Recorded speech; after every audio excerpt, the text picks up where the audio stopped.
What's going on, Drinking Buddies? Brand new podcast. Real quick, before we do the thing, just a quick word from things that make a little money. First and foremost, we are brought to you by the video versions of this podcast. That's right. Experience the madness in full HD on Vimeo for $6 a month or 99 cents an episode for all 112 episodes that are on Vimeo currently being added all the time. Check that out today at anwd.net/videos. Once again, that is anwd.net/videos. Experience the madness in full HD. We are also brought to you this week by my Twitch stream. That's right. Since the pandemic started, I have been Twitch streaming. And boy, we're having a good time with it. Come hang out. If you're listening to this on Thursday, every Thursday night, I play with the community in Goose Goose Duck, which is a Among Us clone, and it's a blast. So come check that out today at twitch.tv/MattFNSlayer. Once again, that is at twitch.tv/MattFNSlayer. And last, but certainly not least, we have an Amazon affiliate link in the show description. I know you're shopping on Amazon. I know it. Don't lie to me. You're shopping on Amazon. Clicking on that affiliate link costs you nothing and kicks a little money back to the show. It is super appreciated. It helps us out quite a bit. So click the link next time you're going to buy something from Amazon. Don't worry. I won't judge. All right. Let's get on with the show. My guest this week is director-producer Zach Shildwachter. I probably butchered his fucking last name even though he told me how to say it. I'm a little hungover. Kind of a rough night last night. Zach and I really just kind of geek out on movies and television this whole fucking episode. It was a lot of fucking fun. I've known Zach for years. I've been wanting to get him on the show. We had a good fucking time with it. So sit back, relax, pop a cold one, and enjoy, Drinking Buddies.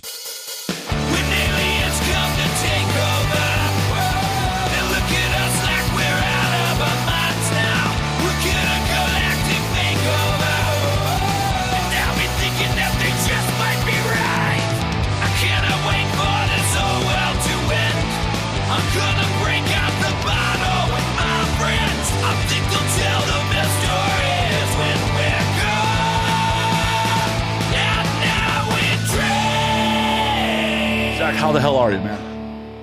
I'm doing well. I'm really excited to be finally on this podcast. I've listened for a while. You've been all over the place, so finally get to sit down and chat it out. Fuck yeah. Before we got on, you said you were working on props for a music video. What the hell are you doing? So it's this guy. He used to write music for like Motionless in White and tour manage with like Mushroomhead and Twisted and like a bunch of other stuff. And he approached me to do a music video for him. So I'm currently in the midst of building all these different props and set dressing because it's a super low budget music video. And that's my background in film and TV and stuff is I got my start in the art department building props and set design and scenic painting and things like that. Very cool. Like you just named like a who's who of like Ohio, Lower Michigan fucking bands right there, like Mushroomhead and fucking Twist. Like, oh yeah. It's the weirdest music scene in Cleveland. Like it constantly kind of evolves, but then these like pockets don't evolve. Like there's still, people seriously taking emo and screamo seriously. I don't know if they're like on AOL Instant Messenger, just telling people to come to their shows kind of deal. They're like name, age, location. Right. Yeah. Like, what up, girl? You of age? Like, I don't know about you, but I remember back in the day, like trolling people, like just making fake screen names and like trolling people in AOL chat rooms and shit like that, just for the fun of it. Yeah. I mean, I remember like when you signed up for like ICQ, people thought you're like hacker. I'm in the Matrix kind of thing. Oh man, we are showing our age, being like ICQ. There are going to be people that are listening to the show, be like, the what? Oh, that's right. Yeah. So, I love all the people that are using dial-up to listen to this right now. Oh, I know. We're old. We are showing how old we are. People are like, what's that modem? What? What's that horrible noise? What? Yeah. I don't get it. What? You don't have multiple stacks of like AOL free 3-hour internet access.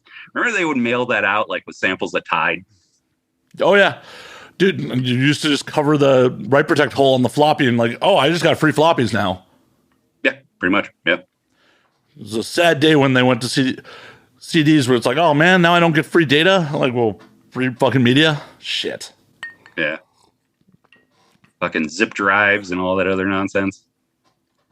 I remember when, back in my day, zip drives were like a valid form of like backing up your hard drives and shit like that. Like, right? Yeah. They were like the Betamax of digital storage kind of thing. Yeah, zip drives were, tape backup. Fuck. Right, yeah. Everyone's running around with floppies and things like that, trying to see how much, dial-up porn they could keep on their hard drive kind of thing. Dial-up porn is, you would pop before you saw a tit as it just scrolled. Oh, dude, I remember when that Tommy Lee, Pamela Anderson video dropped, like, my buddy was like, dude, it's downloading 6 hours from now. I'm like, get out of here. I know. It's like, we went through such efforts to get our nut back in the day. Right? All the viruses from LimeWire and Kazaa. Oh. Yeah, like, oh yeah, this LinkinPark.mp3.exe, totally music too. Just internet AIDS everywhere. Right? Yeah. Yeah. Fucking the Wild West of shit. Kids these days will never know the pain. They just fucking go to the hub. Oh, yeah. Yeah. And I mean, there was like, it was the Wild West because there was, I still remember like all the shock sites and things like that, like Rotten.com. Oh, I remember Rotten. Yeah. When Daily Motion kind of first started, that was all the super creepy shit from Europe. My personal favorite was Style Project. Oh, Jay Style, if you're out there, here's a shout out to you, brother. Yeah. Probably like wearing a diaper, jerking off with his own poop right now. One would hope. One would hope he's in that happy place. Yeah. We brought just full circle the diapers before, which was a brief conversation before we got on air. Yeah. So make sure you're using protection, folks. And don't use dollar store diapers. It will just end poorly for everyone involved. Oh, man. I never even thought about that. Yeah. Oh. If you're gonna go diapers, you gotta spend a little money. You gotta class it up a little bit. Yeah, I think I'd rather eat like dollar store steak before I wore a dollar store diaper. I probably need both. Yeah, I mean, if you buy the dollar store, you definitely need the dollar store. Well, actually, you may need multiple diapers at that point. Ooh, dollar store steak. Ooh. We're off to a hot start with this. This is amazing. This is how the show rolls sometimes. Have you ever gone for like the dirt cheap steak and lobster deals when you've gone out to Vegas? No. I remember this has to be AVN like 2011. Me and some friends, instead of going to the award show, went to get steak and lobster at one of the casinos down on Fremont, back before Fremont was nice again. And I swear, I don't know what part of the cow, if that was even a cow that steak came from, but it was like, this is going to blow out my colon and it isn't even tasty while I'm fucking eating it. But it was like the $10 steak and lobster, so you get what you pay for, right? Yeah. Well, you've eaten like all over the world. You're extraordinarily well-traveled. A little bit. A little bit, dude. Your passport probably looks like fucking wrapping paper with as many stamps that you probably have on it. It's actually quite naked right now because I just had to get a new one. I feel so dirty. Doing too much with COVID and all that, but hoping the world opens up before, there's another variant, but. Oh, I mean, I think it's a little too late. At least here in LA, the Delta variant's running wild and people are just acting like, we're vaccinated. It's all good. And I'm like, fuck. Apparently it's not all good. I'm happy to be vaccinated. Sorry to anyone who's listening who's like, you're going to be a zombie in a year or some bullshit. I'm happy to be vaccinated, but I'm also like having that little taste of freedom of like going out to restaurants and bars again, and it's going to get snatched away again real soon. Oh, yeah. Yeah. I think that, you get the vaccine and you kind of get that taste of freedom of being able to go to a restaurant or a bar, and you're just like, I was awkward before quarantine. So now coming back out, I'm just like, oh, where's all my people skills? I guess I'll just tip, 40% because you're all suffering. And I want to try to make it a little bit better. Thanks for the mozzarella sticks. Please don't cough on them. Right. Yeah. How are things there in Cleveland? I mean, they were doing all right with the curve, but now it's spiking and, going back to mask mandates and, people were complaining and bitching about that. And it's just like, dude, you didn't do too hell of a lot the first time around. And that's, I think, the most infuriating and frustrating thing about it all is like, we could have stopped all this, in 6-8 months, granted you have some dum-dums that are gonna stomp their feet and dig into the sand, but man, like imagine having to tell your grandkids that you protested for a haircut. Remember all those chuckleheads? Oh yeah, but I don't think they're gonna be telling their grandkids because they're probably gonna be dead before they have grandkids. So yeah, like I hope they're sterile anyway. So I hope a lot of people are sterile. Like I wake up every morning. I pray to the deity I don't believe in, and like, man, I hope a lot of people just in my general vicinity are sterile, including myself. Like, I hope I'm sterile. Yeah. Well, the vaccine will turn you into a 5G tower. So anybody that wanders too close, that radiation that you're emitting will probably make them sterile. So there you go. Fuck yeah, raw dogging it is. I mean, if the world's going to end, you might as well. You know what I mean? I maybe was doing it before the world was going to end. Well, here, I have a question for you because I got into this conversation with a friend of mine. In your workplace, if the world was going to end, like you get this announcement, like one of those texts, you get from the president. You remember when Trump texted everybody that one time? You get a text, asteroid's going to hit the world in an hour. You're stuck in your place of business. Do you have like a Rolodex of your workplace people that you would have sex with? I mean, I'm at work right now, so yes, I would have sex with me. Well, there you go. I mean, diaper or not. Right. I mean, if the world's ending that quickly, I'm probably not going to even get the diaper. I'm just going to grab the lube and hope that the hub servers aren't going down. I'm not going to even spend the time to log into a pay site. I'm just like, quickly. Wouldn't that be the worst, though? Like, the world's ending and you can't decide who you want to masturbate to? You're on like page 283, still scrolling. Like, you're like doom scrolling through fucking. Like, this is my last nut. Who do I give it to? Yeah. Fuck. I can't jerk off to 720p. What is this resolution? Oh God, I remember when porn first went to HD, and like people I was working with were like, "I don't want this in HD." That like they could see pores and imperfections, and now people are like, "Oh, you want to shoot porn under 4K?" Right. Yeah. The thing I love most about porn nowadays is those are all the advancements in terms of cinematography and camera work because they have to work so quickly and repeatedly. And it's, I love jumping on Twitter and just being like, hey, what camera's worth of shit? What are you editing with? What are you lighting with? And, most of the time you'll get those kind of replies because, they love to geek out about tech and all that and not, some random dude that's just like, what do her feet smell like? Actually, as being someone who works on set, like shit runs the gambit. Like a lot of OnlyFans content is just shot on people's iPhones. Yeah. Like no exterior sound. They're just iPhones. Yeah. Yeah. I mean, they're getting better and better. I mean, I've done a couple short films on iPhones and I mean, the portability of it and just the ease. I mean, and they make so many different accessories. Like you can jump on Amazon and get like macro lenses, micro lenses, fisheye, and all that for dirt cheap. Get a cheap gimbal that is just for your phone. Yeah. And I mean, there's other more serious filmmakers that are showing people that they can do it. Like the film Tangerine. Yeah, I was just about to. Yeah, that movie's amazing. And granted, they had a little bit of different accoutrements and all that, but the one that's really cool is if you search for the Nightmare on Elm Street iPhone. Did you see that one? No. Oh, so they got the DP that shot, I think it's from I forget which one it is. I want to say 3, but I might be wrong. But they recreated from the movie and then shot it on iPhone. And they put it side by side from film to iPhone. And it's amazing. I highly recommend you check it out. Well, what 3 came out in what year? Like that's got to be early 90s at the latest. Something like that. Yeah.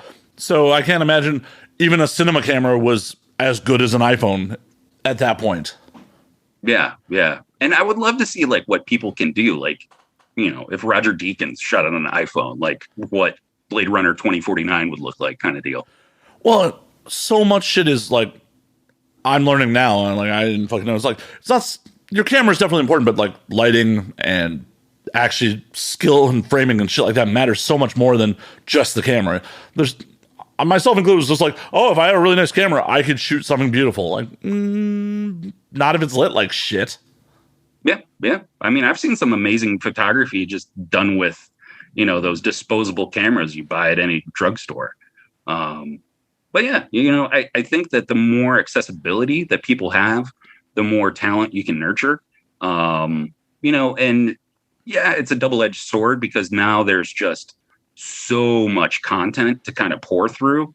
I really wish we had those kind of days of like, Elvira or, Rhonda Shear up all night kind of deal, kind of curating what's floating around in that white noise when you spend, 25 minutes trying to decide what you want to watch and then go to bed because you can't figure it out and didn't watch anything.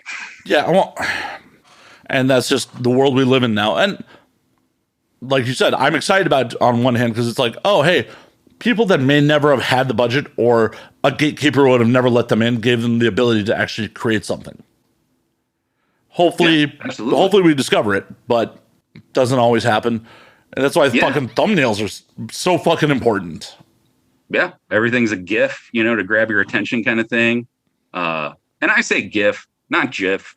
I know the guy that invented it says GIF, but that's peanut butter to me. So I don't know. Yeah, I say GIF. I'm old school. Like no one was on the internet telling me how to pronounce it back in the day. No, it's a GIF. It starts with a G. I don't care if you invented it. Yeah, and that's what Tumblr was there for with all the, the 5-second loop porn. Yeah. Bringing it full circle. I love it. Oh yeah. We're doing it. We're doing the thing. Yeah. Besides the music video, what projects are you working on right now? I took a quick peek at your IMDb and I see you got some stuff that has recently come out and some stuff that's in the pipe. Oh yeah. So let's see, working backwards. I just produced a short film for Chad Michael Ward, who's a stellar photographer.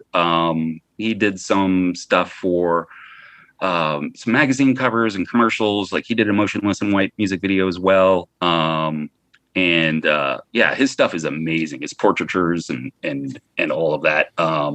He does a bit of horror. He does a bit of fetish, does some kind of pinup stuff. It's all kind of got a dark gothic vibe to it. And it's really cool. Definitely check that out. And then I was in a super low budget horror film as a psych doctor.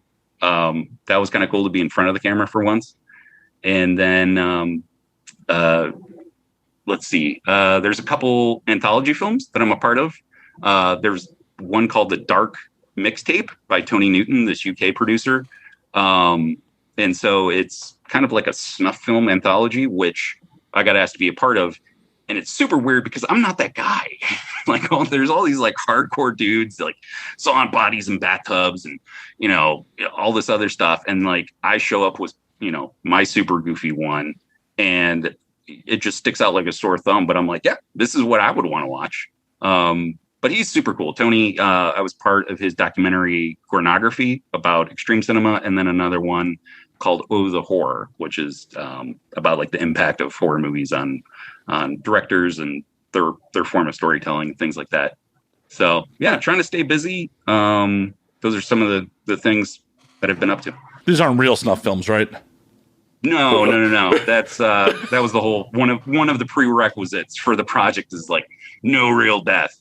And it's kind of a weird thing, that whole world of snuff horror, because it's such a specific subgenre of that. And like one of my favorite stories is when Charlie Sheen was so high on crack that he called the FBI on one of the guinea pig films. Did you ever hear that story? No, I didn't hear that story. Oh, dude, it's amazing. So he's like high in Beverly Hills or wherever the fuck. And they're playing, what is it? I want to say it's the second or the third of the guinea pig films, which were just like a slew of films shot in Japan and early 90s kind of thing. And they were all on video. And the effects were amazing. Like the film that he saw is super realistic. And it's just basically what we consider torture porn nowadays. But this was far beyond and before that was ever coined. And his drug-addled mind thought it was a real murder and called the FBI. Which is an interesting choice. I mean, obviously he was high, but that's an interesting choice because, like, you have it in your possession. That's a crime too. Yeah. So I don't know if he was like vibing on a Nick Cage and 8mm kind of thing or what, but there's a different breed of people that kind of enjoy those films. I can take them or leave them. I'm more narrative based, and I'll watch them. Like Japanese extreme cinema is really cool. Like Takashi Miike, he does some amazing films. I mean, he's done 100 plus. And there's some other directors, from Europe, and I really dig what's coming out of other countries like Mexico, and Spain and things like that. So, and it's always easy. Horror is always the easiest genre to kind of ape on, just because all you need is really a girl in danger and some fake blood, and you can kind of run from there. I know, and in all reality, horror is probably my least favorite genre, just because in a lot of cases the plots are weak, and the only reason the story works is because your protagonists are idiots in a lot of cases. True. I think that there's the indie scene is producing a lot of really good stuff that's worthwhile. I think people are kind of hungry for that content again in terms of how things run in cycles. Like Fear Street was a huge boom on Netflix, and it's, old school slasher films. I mean, you can see all the nods. There's Intruder, Friday the 13th. There's, Slumber Party Massacre. It's all there. But at the same time, nostalgia is kind of like a snake eating its own tail.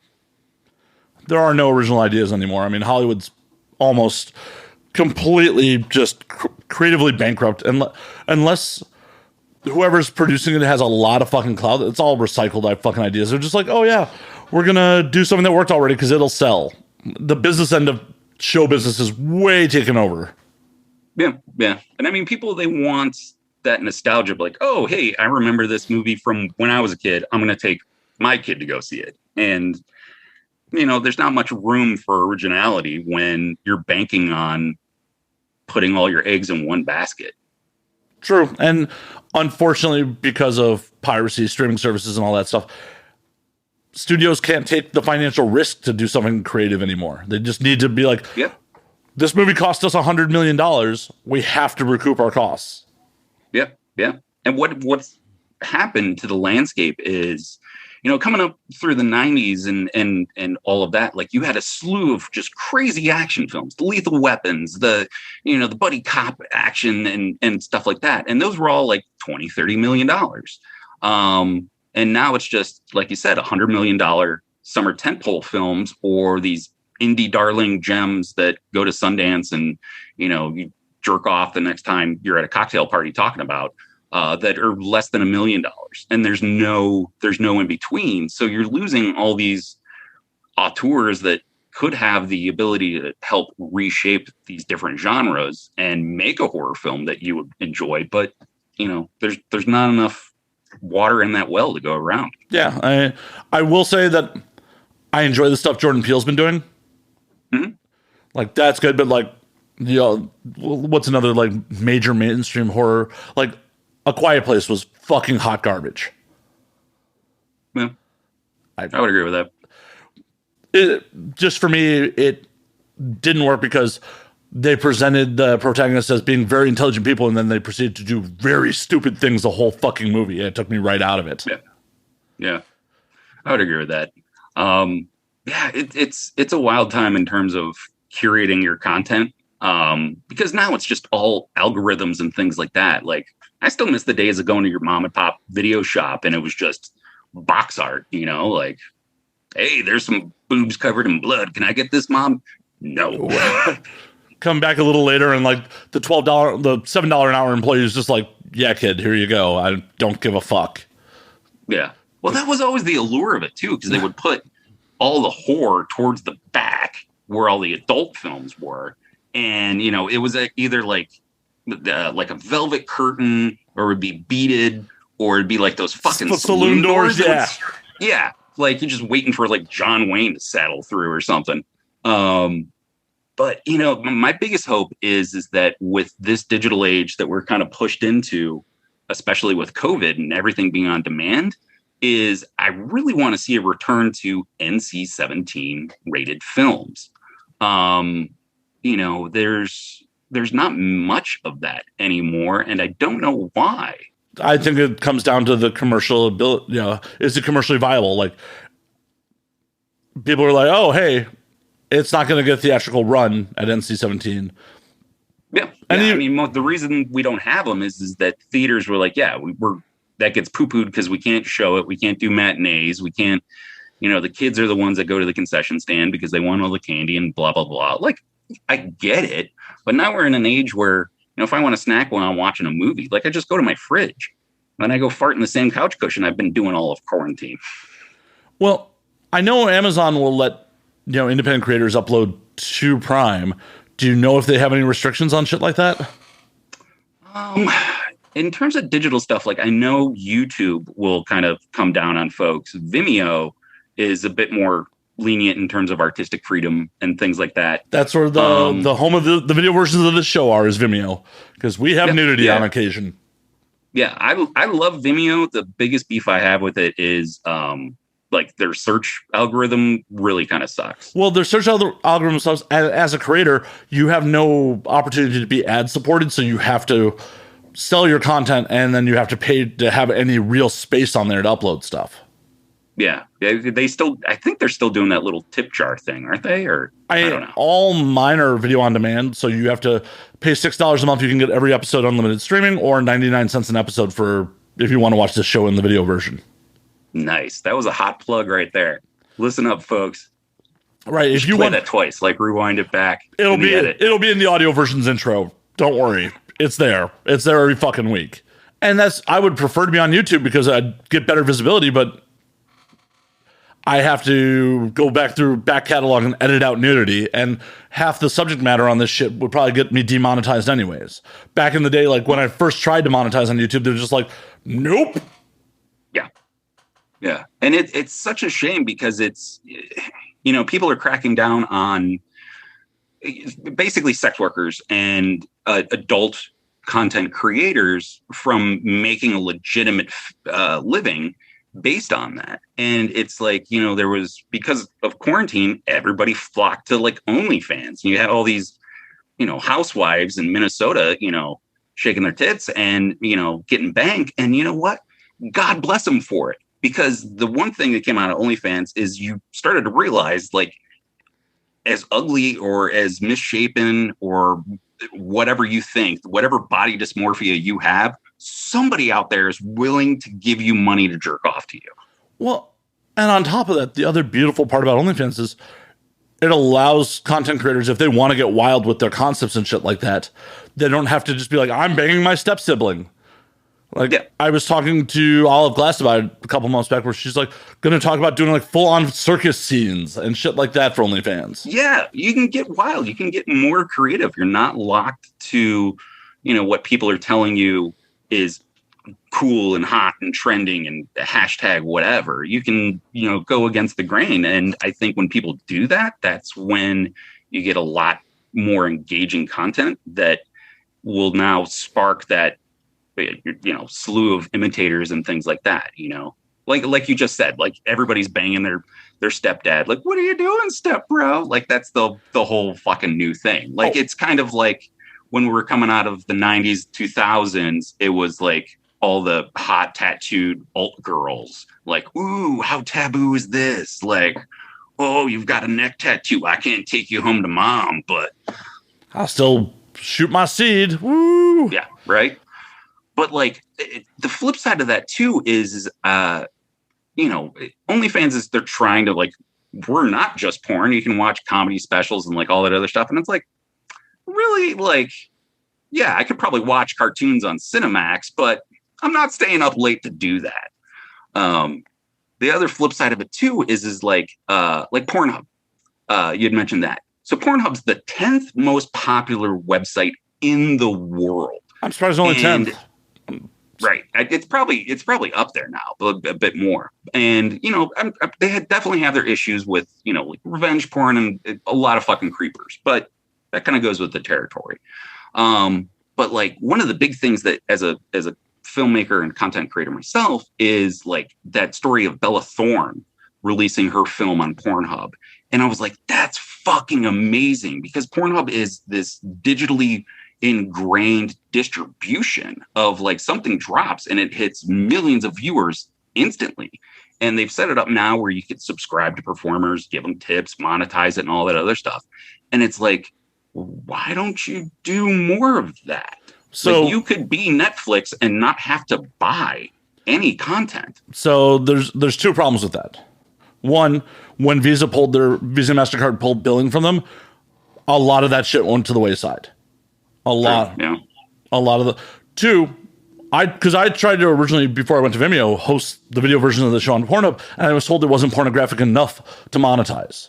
Well, now you know what to do. Come on. I just take it off. I gotta rub one out before every episode. Just be like, stick around to the credits of Matt jerking off in the.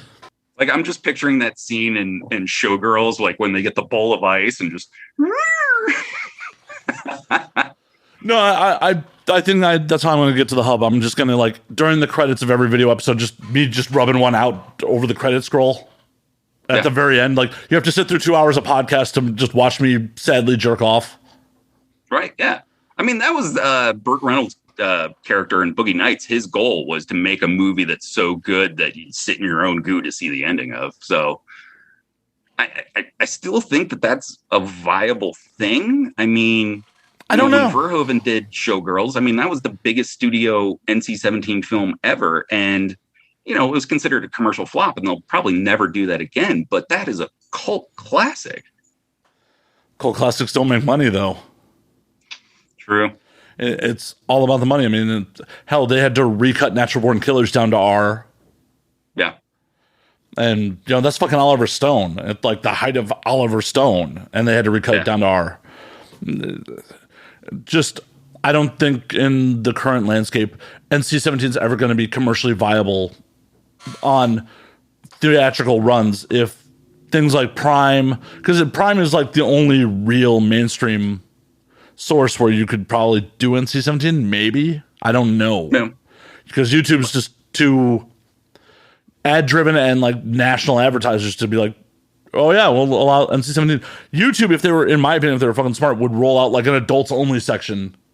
Not for full-on pornography. Instead of telling me do you want to subscribe to Red? No, I fucking don't. I don't even want to sit through this 5-second commercial I have to watch before I get to the content I searched for.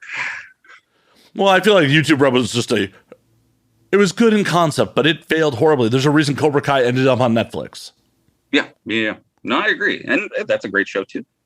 But I think there is a market for more, not hardcore, but more adult themed entertainment, because right now we're kind of swimming in this sea of PG-13 nonsense. Like the success of Deadpool. Deadpool is, probably one of, the MCU's favorite characters because he breaks the fourth wall and all the quips and all that other stuff. That's great. Don't get me wrong. But the fact is, you want to see him send bullets through people's faces, and they show that. And the weird thing is that's far more acceptable than a pair of nipples, So that's just America for you. Just in America. Europe, they're like, no, all the nudity, none of the violence. Yeah. And I mean, that's the thing. America, our entertainment is our last great export. Cars, no. Steel, no. Electronics, computers, no. Like, that the rest of the world lives for what we do, and it's just remakes of films that we enjoy. And it's gotten to the point where we don't make content for Americans anymore. We're trying to make money off of the foreign markets. Oh yeah, hell, Disney's been real bad about this, like specifically putting actors or characters in just to pander to the Chinese market. Mm-hmm. And I'm all for the diversity, but if it was the intent just for the diversity instead of, oh, hey, we are putting this actor in Rogue One because he'll sell well in China. Yeah. And the flip side of it is to like kind of bring it back to content creating and having the means in hand to do so is that I would love to see those stories told through the eyes of people of color, from the LGBT community, from, more diverse backgrounds. Like, I don't need another Batman movie from some middle-aged white dude. I've seen enough of those. Like, give me something different. Well, we don't need another Batman movie. Yeah. That being said, I want a $1 million Batman movie. Like, imagine that. Like, now you got to focus entirely on the story. Well, I think the last great one that was, did you ever see Batman Dead End? I did not. Oh, YouTube that. It's by Sandy Clara. And it's when they announced that they were doing The Dark Knight, if I'm remembering the story correctly, is that he was working at Stan Winston's Creature Shop. And he was like, all right, I want to direct this movie. And he put together this short film, called in every favor that he owed, spent probably more money than he should have, and released this short. And it's amazing. Of course, he didn't get that movie, but he ended up directing another feature called Hunter Prey, which is really great. Watch the trailer for that. It looks like Star Wars meets Enemy Mine, the one with Louis Gossett Jr. and was it Dennis Quaid? Yeah. I will definitely have to check that out. Yeah, Batman Dead End. Do you remember Boner from Growing Pains? Oh, of course. Yeah, it's his last movie. Because he, I guess if I remember that correctly, he went off of his meds. He went missing from home, and then they found him dead. So that's he plays the Joker. So I will definitely have to check that out. But in all reality, I would prefer to see more independent stuff that doesn't even borrow on known properties. Right. Yeah. No, I'm totally about that. I think that there's, some content creators that are making really original things that, we could kind of learn from. And it's even things that we're not being properly exposed to, like the superhero movies coming out of Russia. Jeez Louise. I mean, they're insane. Like they're because you got to figure, like, all those Russian hackers, like, instead of stealing your email passwords, like them learning CGI, it's blowing stuff out of the water. It's amazing. I will have to check some of that stuff out. I wasn't even aware of like Russian superhero films as a genre. Oh yeah, man. I try to bounce around. Like my taste in movies is kind of like my taste in music. Like I'll kind of go through a cycle of things and then kind of tire myself out and then go into something else. It's probably ADHD influenced or something like that. But no, I'll go through cycles. So right now I'm in the world of late 90s, early 2000s teen horror. All right. Like or right around that. If it's horror, things like that. Like I just watched one last night from, I believe it's 99, called The Item. And it is one of the most bad shit fucking movies I've seen in quite a while. It looks like it's shot on video. It looks like someone just smoked a bunch of meth and watched nothing but Tarantino films before they made it. And did so with like $30 in their pocket. Amazing. That actually, I'm in for that. I'm in for that. That sounds amazing. But like, I do want more original content. Like, I want another Bruce LaBruce. I want another Greg Araki. You know what I mean? Like, Doom Generation was great. It benchmarked that nihilism that we were living in. And I think we've kind of returned to that. And the closest I've seen in terms of content to reflect that was probably Bo Burnham's Inside. And what he was able to do completely on his own is just from a technical standpoint, regardless of the content, is absolutely amazing to me. Well, and that's the thing. We are, as we were talking about earlier, we are in a point where it is technologically wise easier to create than it's ever been in human history. Like, you don't have to physically cut film anymore. You can really, if you are motivated, one-man band a lot of shit. Oh, absolutely. And it's at price points. YouTube, you can YouTube anything. Yeah. You can Google anything. And we're at a price point where it's not going to break the bank to like create something that's watchable.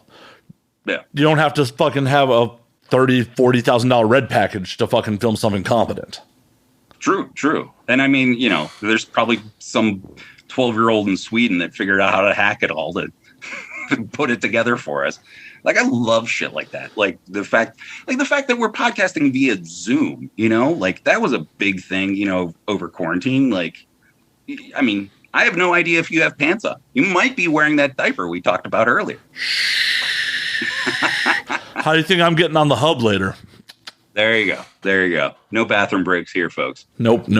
Just all diaper all the time. Well, and Yeah. I've talked about that plenty of times where, like, even if we were doing it in person, the ability to professionally record audio and not be in an actual fucking studio with tens of thousands of dollars worth of gear and have it sound professional 15 years ago was really not realistic. Yeah. The fact that I think there's a fucking board and cameras and could do all this on my own is just wild. Amazon delivery and all that other stuff. And I think there's a lot of things that kind of get left on the table. Like, I would really like to see more VR filmmaking. I think we kind of started playing around with like first person filmmaking a little bit, and because people love their video games and that kind of draws them into it. But that's something that really hasn't been thoroughly tapped yet, and I'm curious if that'll happen. I'm sure we'll probably get holograms before that, but hey. A lot of the movies that did first person were just kind of bombs. Like Hardcore Henry didn't really do well. Mm-hmm. And you go back to like 1995 Strange Days had a bunch of first person scenes, and I love that movie. That is honestly one of my all-time favorite movies, but like not a commercial success. And now you can't even fucking get it anymore. Like, I'd recommend the Hotel Inferno trilogy. It's from these dudes out of Italy, and it's like old school splatterpunk. So like if you like those like late 80s, early 90s, like just shot on video kind of stuff, it's them with the right gear, super bloody, total gore fest kind of thing. But it's all first person. Like the first one is about an assassin on a job in a big hotel, and then he finds out that he's double crossed and it's like these demons. And then the second one is he dies and goes to hell, and he has to kind of fight his way out. And so it's like incremented just like a video game where there's the mini boss and then the side mission. And then, there's the level boss, and then you move forward, and it's just like awesome. Like, I can totally dig that. And it's supposed to be, you can see the flip side of that. Like, the guys from Coat Wolf that did, Bellflower, they were supposed to kind of do their teenage gang side scroller film.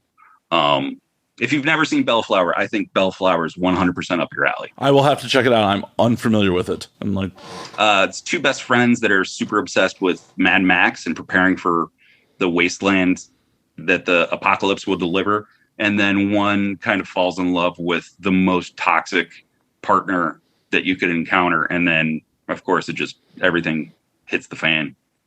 I will definitely check it out. Where can I watch that?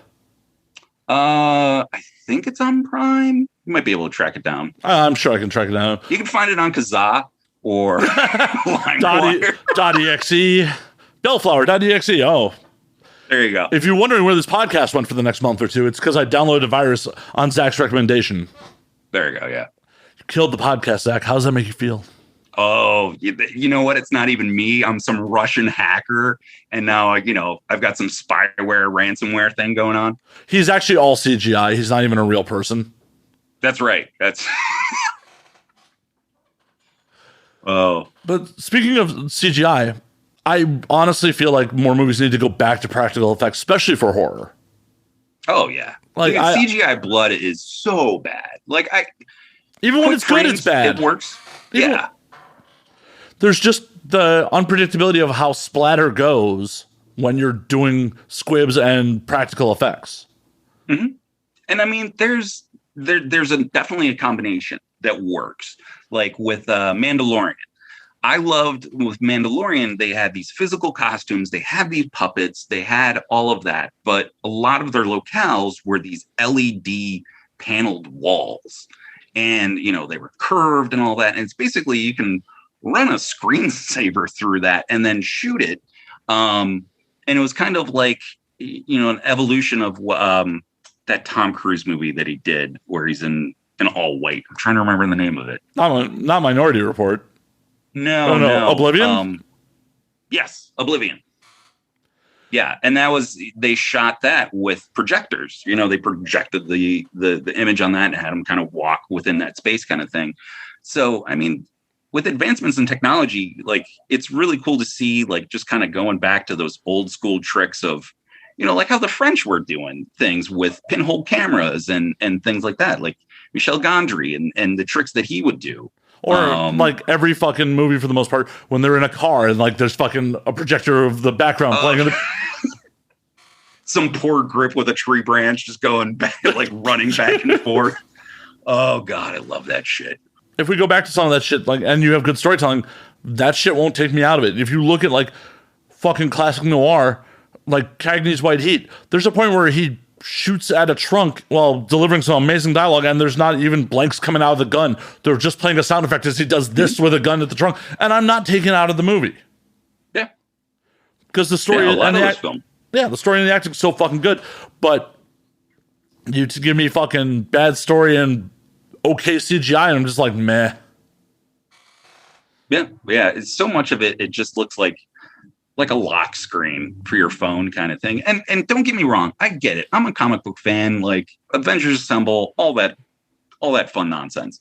But like at the end of the day, like it's a cash grab. You're trying to squeeze as much merchandising out of it from top to bottom. And God bless you for it. That's pure capitalism if you can do it. But at what cost? These films become so forgettable to a certain degree that they kind of blur together. I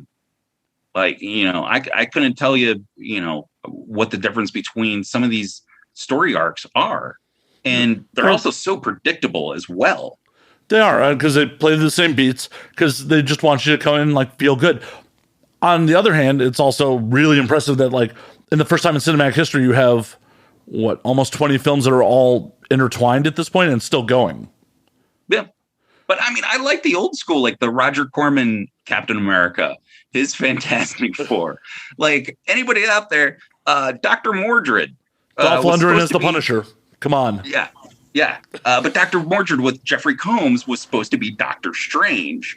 And, it's when Marvel had no money and, they would just kind of make these films. And that's kind of like the death knell of, those days of just pure trashy cinema of stuff that was shot in Hollywood where the mob was laundering money through these film sets and things like that. And it's like, hey, you got to shoot this feature film in a weekend. Here's a kilo of blow. Go. And, you just got some of the most batshit fucking movies. Like, you could thank Linnea Quigley's career to a large chunk of that. Like all of them, Brink Stevens, Tiffany Shepis, all that kind of stuff. And the last battalion of Scream Queens, that kind of thing. C'est la vie. It's gotten too expensive. I don't know. Maybe people are out there doing it and I'm just not exposed to it. I don't know. Put more blow back on film sets. More blow, more mobsters on film sets. Right? Because, I mean, dude, the fucking movies that they were making, like Hollywood Chainsaw Hookers, Sorority Babes in the Slime Bowl, Ballorama, fucking just the most insane shit. Like, you cannot tell me that Mac and Me wasn't from a drug-addled mind. It might have been a long-form McDonald's commercial, don't get me wrong. But somebody was high in that pitch meeting. Well, I have a feeling the reason there's less money laundering going through films like that is because to launder the money, you would claim physical media sales and shit like that. Yeah. Since there's no physical media to claimed it was printed and sold, you can't really launder it as effectively. So that's probably why they're not laundering it like that anymore. True. And that's the thing is with the decline of physical media, I don't know about you, but I was a big fan of tape trading, of where you would just get a blank tape from your buddy and just be like, make sure you watch this alone, or that your parents don't find it, kind of thing. And you just pop it in, and it would just be fucking clips of like, just the weirdest fucking shit. Just, animation from the 60s to, Japanese bondage to, just experimental films, just insane stuff. And I think that, this generation is kind of lost out on that. But they shouldn't, because that's what Vine was. That's what TikTok is, But it is with gatekeepers. It is with, you can create, but there's censorship on it. There's no holds barred. And though OnlyFans is geared towards pornography, it would be cool to see OnlyFans turn into something like that, where like you could do no holds barred shit on it because they allow pornography. But then again, OnlyFans is supposedly making the move towards more mainstream stuff anyways, and like potentially going to cut pornography out of it at some point anyways. Yeah. I mean, they definitely put a clamp on that. Like, one of my favorites was always watching New York Public Access, just because you get the fucking wildest shit. And it wouldn't even matter what time of day. Like, you could see boobs at like noon sometimes. But like the more like late night stuff, like what the fuck was her name? Robin. Oh, SNL parodied her a couple times. Oh God, Robin Quivers, something like that. Well, Robin Quivers was on Stern. Stern, yes. Oh God, maybe one of your listeners will comment and just be like, that dumb fucking Zach guy, blah blah blah. Yeah, if he hadn't gotten that COVID shot, he would have known it. Right? His 5G ain't working so good. That was the beauty of public access, was like you would gain viewers by just it being there and fucking physically flipping through channels and being like, what the fuck? And stop. Yeah. Back to what we were saying earlier, like there's so much content out there and there's no tastemakers or just being forced to have it delivered to you. Yep. Because I mean, I remember growing up, it was, you had channels 3, 5, and 8, and you had to turn the knob to channel 4 if you wanted to play your video games. And then it was like, oh, here's your paid channels, your HBO, your Cinemax, your Showtime, things like that. And you're like, oh, wow, cool. Here's, all these different things. And like, I always loved the acronym for HBO of, hey, Beastmaster's on, because they would just cycle through the same fucking movies all the time. And then it was like that digital push of, well, now you have 600 plus channels, and like everybody had a channel, Golf Channel, HGTV, all these different things. But ultimately they studied it, and we added like 2 to 3 channels to our repertoire of what we watched. And that was it. And it became this gatekeeping thing that was supposed to be more inclusive, but kind of pushed a lot of people out by separating them even further. Yeah. It absolutely did. What we need, honestly, which I hate to say, is we need more tastemakers. We need more people like a lot of what you get in music, movies, stuff like that, where people at radio stations, program directors being like, I like this song, or someone at the label greased me to play it. So It becomes a hit. Yeah, bring back the VJs. Where's Julia from Fuse? Remember her? Yep. I think she's still on the world. Like, all that shit was like, you had a lot of that. Like, MTV, like, was rad. You had videos and things like that. And late night, like, you got super weird with like Liquid Television, the Max, the Head. Like, I love shit like that. And now it's just, here's a 24-hour block of ridiculousness.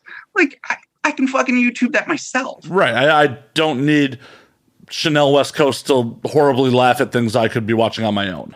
Oh, and speaking of the Max, you could buy the whole run of it on iTunes. I have it. Oh, nice, dude. I love Sam Keith. Did you ever get a chance to read his run of Zero Girl? I did not. Oh, it's so good. It's this kind of loner girl in high school that discovers that she has these kind of somewhat superpowers based on circles. Her best friend is a potato bug that she believes is the reincarnated spirit of Carl Jung. And she starts to kind of have a standoffish, romantic, entangled relationship with, I think it's her English teacher. And then the high school bully kind of becomes possessed and wants to kill her as well. So there's 2 trades. Definitely worth tracking that out. If you're a Max fan. Sam Keith. I will definitely check that out. I mean, I enjoyed the print version of the Max, but like the cartoon, I love so much because of the varying animation styles of it. Oh, yeah, absolutely. And with that jazz score. Mm-hmm. To this day, any ladies who date me, beware. I mean, that's a lot of things what I do when I bring someone over for the first time. I'm like, hey, let's watch the Max. Because I'm going to gauge how they respond to like that animation. Because if they're just like, this isn't for me, I'm like, you're probably not for me. Yeah. I know there was like talks and rumors for the longest time about doing a live action version of the Max. I just feel like that would kind of be like, you know, that first live action Spawn movie, which had its fun moments, but honestly, I think it would go about as well as the live action Aeon Flux did. It's true. And I did love me some Aeon Flux. Like, me too. Animation style was kind of what made it. And it was just like, you could never explain an episode. Like a bunch of people died and she stuck her tongue in some dude's mouth and then he exploded. And especially like the old speeding away on a train. The old Liquid Television one's like, well, and Aeon died in every episode. Yeah. And then cut to like fucking Dog Boy or stick figure Masterpiece Theater, you know, like. Yeah, that was inside someone's belly button. Yeah.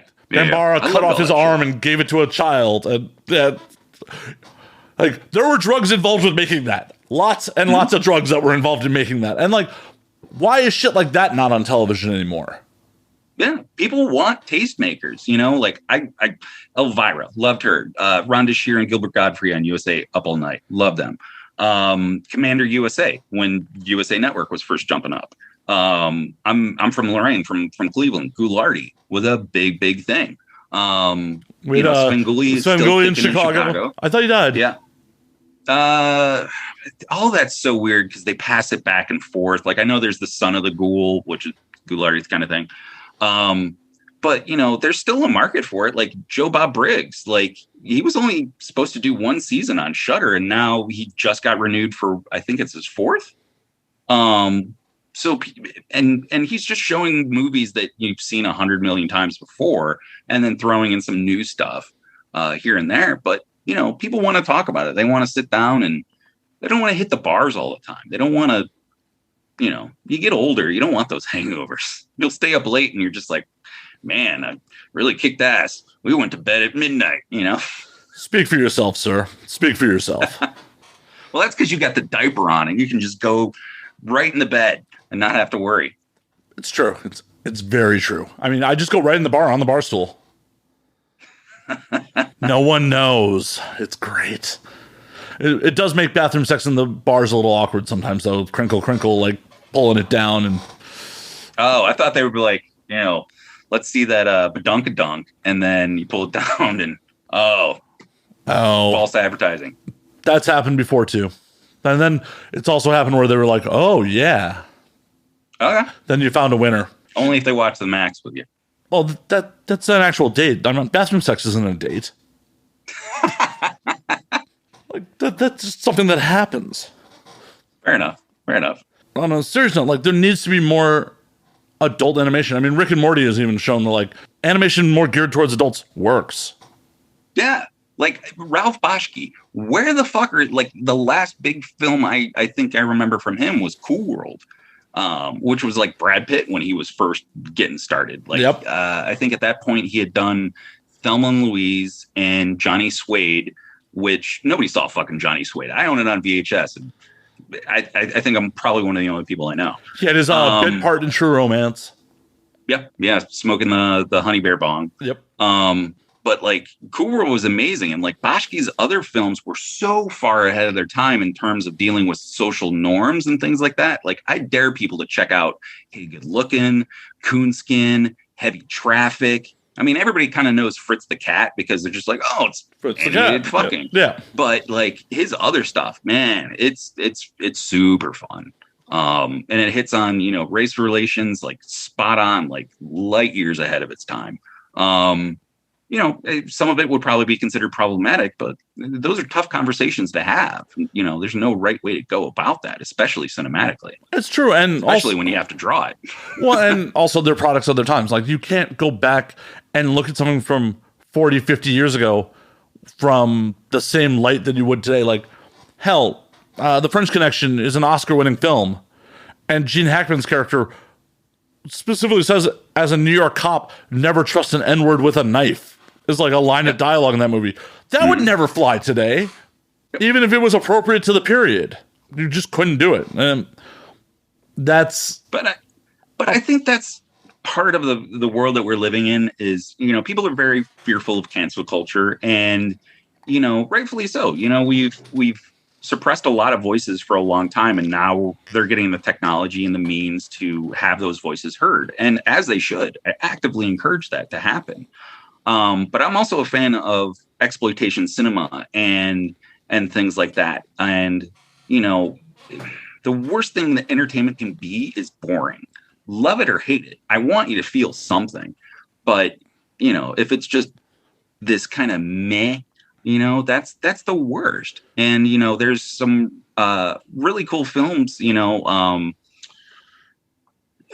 trying to remember the native film on Shudder about the zombies that they just did. Oh, it's by the same people that did Rhymes for Young Ghouls, which is about a girl she's dealing drugs and trying to get off of the reservation kind of deal.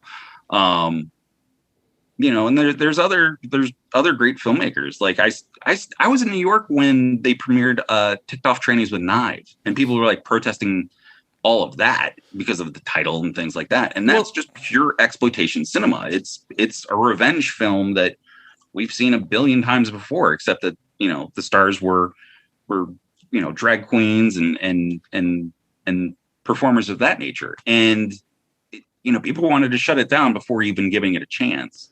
And that's the big problem. We've lost the nuance. Like, I'm not a fan of hate speech, but I don't believe you can't just say a word. Intent's important. Absolutely. And I think that we're smart enough to kind of read the room. And I mean, there's definitely people that don't, the guy that did. I disagree with you. Us as a society being smart enough to read the room. Like, true, to a degree. I mean, we like to think that they are. We like to hope that they are, but no. People hear, just with your example, Trains with Knives. They just hear that, like, they didn't look at the art and go, okay, is this, hateful towards that community? Or did they just use the word? Like, words have meaning because of the intent behind them, not just because of the word. Yeah. I think we've completely lost really any kind of semblance of satire to be able to enjoy that anymore. I was really surprised that Jojo Rabbit hit as hard as it did. Jojo Rabbit was amazing. Oh, absolutely. And rightfully so. I mean, it was, it was far smarter than what it, I think a lot of people kind of took away from it. It was just like, oh, it's a comedy kind of thing. But, we've lost like that super subgenre of Nazi exploitation films, like Ilsa, She-Wolf of the SS, like those films, fantastically made. Like, technically, they're fantastically made. Like, Ilsa, She-Wolf of the SS was shot on a weekend on the set of Hogan's Heroes. I did not know that. That's why it looks so sharp. Like, the set design looks amazing because it was shot on the weekend in between filming. And like the closest we've even ever gotten to that was the fake trailer in Grindhouse from Rob Zombie of Werewolf Woman of the SS. Yeah. Yep. And I'm not saying that we need to kind of revisit that, but like it's something that just kind of gets forgotten about and not talked about. And I feel like that kind of falls into that same waste bin as like adult animation. And America might not be doing it, but other countries are. Like, one of my recent favorite adult animations was, I believe it's Thai, Achi and Shipak. It's set in the future where the government needs your poop, and they give you these popsicles when you poop, and there's chemicals in the popsicle that you get addicted to it, so you constantly want to poop. But if you do too many popsicles, you turn into these little blue gremlins. I don't know. I can't even explain it, but Achi and Sipak. It's Aachi, and then Sipak is Ssipak. I'm probably mispronouncing it entirely, but yeah, check that out. I'll definitely check that out. But that's once again where it comes back to like the lack of tastemakers. If you hadn't told me about that, I would have never heard about it. Mm-hmm. And unfortunately, with most American audiences, a lot of American audiences don't want to read subtitles, which is a goddamn shame. I read subtitles when I'm watching something in English. I'm one of those people. You know, it's like when people talk about anime, like, oh, I only watch dub. Oh, I only watch the subtitles. Like, I watch dub with the subtitles. Like, come on. Anyone who's like, I only watch dub, I'm like, I'm just gonna leave now. Like, the dub never gets the emotions right. No. And a lot of them, like, the story is far different. Like, oh God, what's the name of the Netflix one where it's the fox that works in an office building, and she's karaoke's heavy metal. Oh God, I'm trying to remember the name of it. I don't know. Whatever, listener, you can just blame that on me too. But if you watch that with the subtitles on, like, the story starts to differ between the dub as well. And I mean, you know, kind of bringing it back to porn, like, the way I discovered a lot of anime and kung fu films was when you would go to porn shops and they would have that kind of along the back wall because they would have to order a gross to fill a pallet. And they'd be like, well, we only need so much, you know, titles of anal fisting 17 kind of thing. And so they would just get whatever was cheap. They would get a lot of, like, the Wu-Tang collection. Like, Wu-Tang collections came from porn stars, or porn stores rather. And, like, you know, Neon Evangelion, like, all that stuff. Like, that's how I found it. Just like, fucking Ninja Scroll. Yeah, like, dude, Ninja Scroll was great. The sequel, Akira was fantastic. Biohunter, Ghost in the Shell, like, yeah. I'm a big proponent for part 2. I liked how they mixed the animation style with CGI in that. I never saw it. Yeah, part 2 is fun. Give it a go. I'm an apologist for that, but I'm also an apologist for Battle Royale part 2. All right. So, come on, the kids declare war on the adults. Come on, we all want to do that. I mean, it's the plot of the Hunger Games too, isn't it? So, true. And then, there's some fun stuff that, you know, was discovered from those kind of days that I think has shaped my taste now. Like I've been really digging on the films from Indonesia, like Japan, of course. Netflix, they've been picking up a lot of TV shows. Like, I've been digging the ones from, like, Korea. They're amazing. There's one, Rugal, Rugal, and it's basically like super cops fighting gangsters, and it's amazing. It's like 27 episodes and an hour long, but sticking for the long haul. That's another recommendation. I will definitely check that out. Like, because Korea makes some awesome shit. Years and years ago, I saw a Korean gangster flick called Dirty Carnival. That was a lot of fun. I'll have to check that out. All right, Dirty Carnival. That's going on my list. Yeah, I feel like we're giving each other homework. I know, just a little bit. We'll have to, like, do a follow up in here and be like, so how much of your homework did you do? Yeah. Yeah, it was a fun one. It's a Korean gangster flick, and, like, it's definitely odd because, like, the characters do karaoke about the plot points at points. Oh, okay. I'm into that. It's like, is it truly a fourth wall break when they're singing about the plot of the movie? I don't know. But it was just also, like, I saw this in the mid-2000s, and it was really interesting to see the difference between, like, an American gangster flick versus a Korean gangster flick, because there are no guns in it. None. And it's a major deal to the characters when knives come out into, like, these triad fights. In American gangster flicks in the 90s and 2000s, at that point, like, it was drive-by shootings. Like, you almost never saw a knife fight committed to film. Yeah. And I mean, I feel like we're missing out on a lot of that. Like, where's all the fucking ninja movies at? You know what I mean? Like,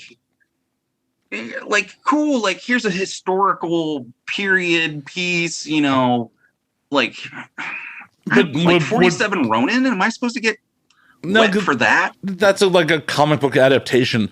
I feel like actual ninja movies, people are afraid that someone will scream cultural appropriation on that shit these days. True. Speaking of ninjas, I just rewatched very recently The Hunted with Christopher Lambert. Oh, dude, that movie. It's not bad. It is not a bad movie. Yeah, that's a good double feature with The Corruptor, the one with Chow Yun-fat and Mark Wahlberg. Isn't the female lead in that fucking? Why am I spacing on who the female lead is?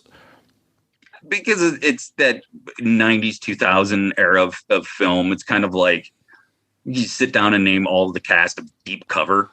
You know, it's like probably one of Jeff Goldblum's most underrated films. But you know, and I say it's a Christmas film because of the liquor store robbery in the beginning. I see that. I agree. I agree with that. I agree. Yep. It's amazing what all becomes a Christmas film when you look at it just right. It's like, oh, wait a minute, that happened at Christmas too. Yeah. But now let me ask you this. Christmas porn always weirds me out. I don't know what it is, but like Elf's Bangin' or, you know, Out Come the Candy Canes. It's just like the one subgenre of pornography in adult cinema that I can't get into. Is that because of your childhood or just...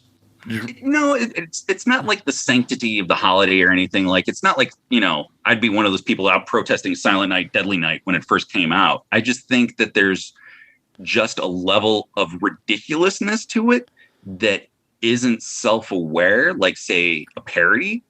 Because like the Grinch that, what is it? The Grinch That Gaped Christmas? Yeah, I believe so. Yes, that one. That is hysterical. And I love me a porn parody, especially the horror ones like Evil Head, Triple Exorcist, Repenetrator, things like that. All Burning Angel products.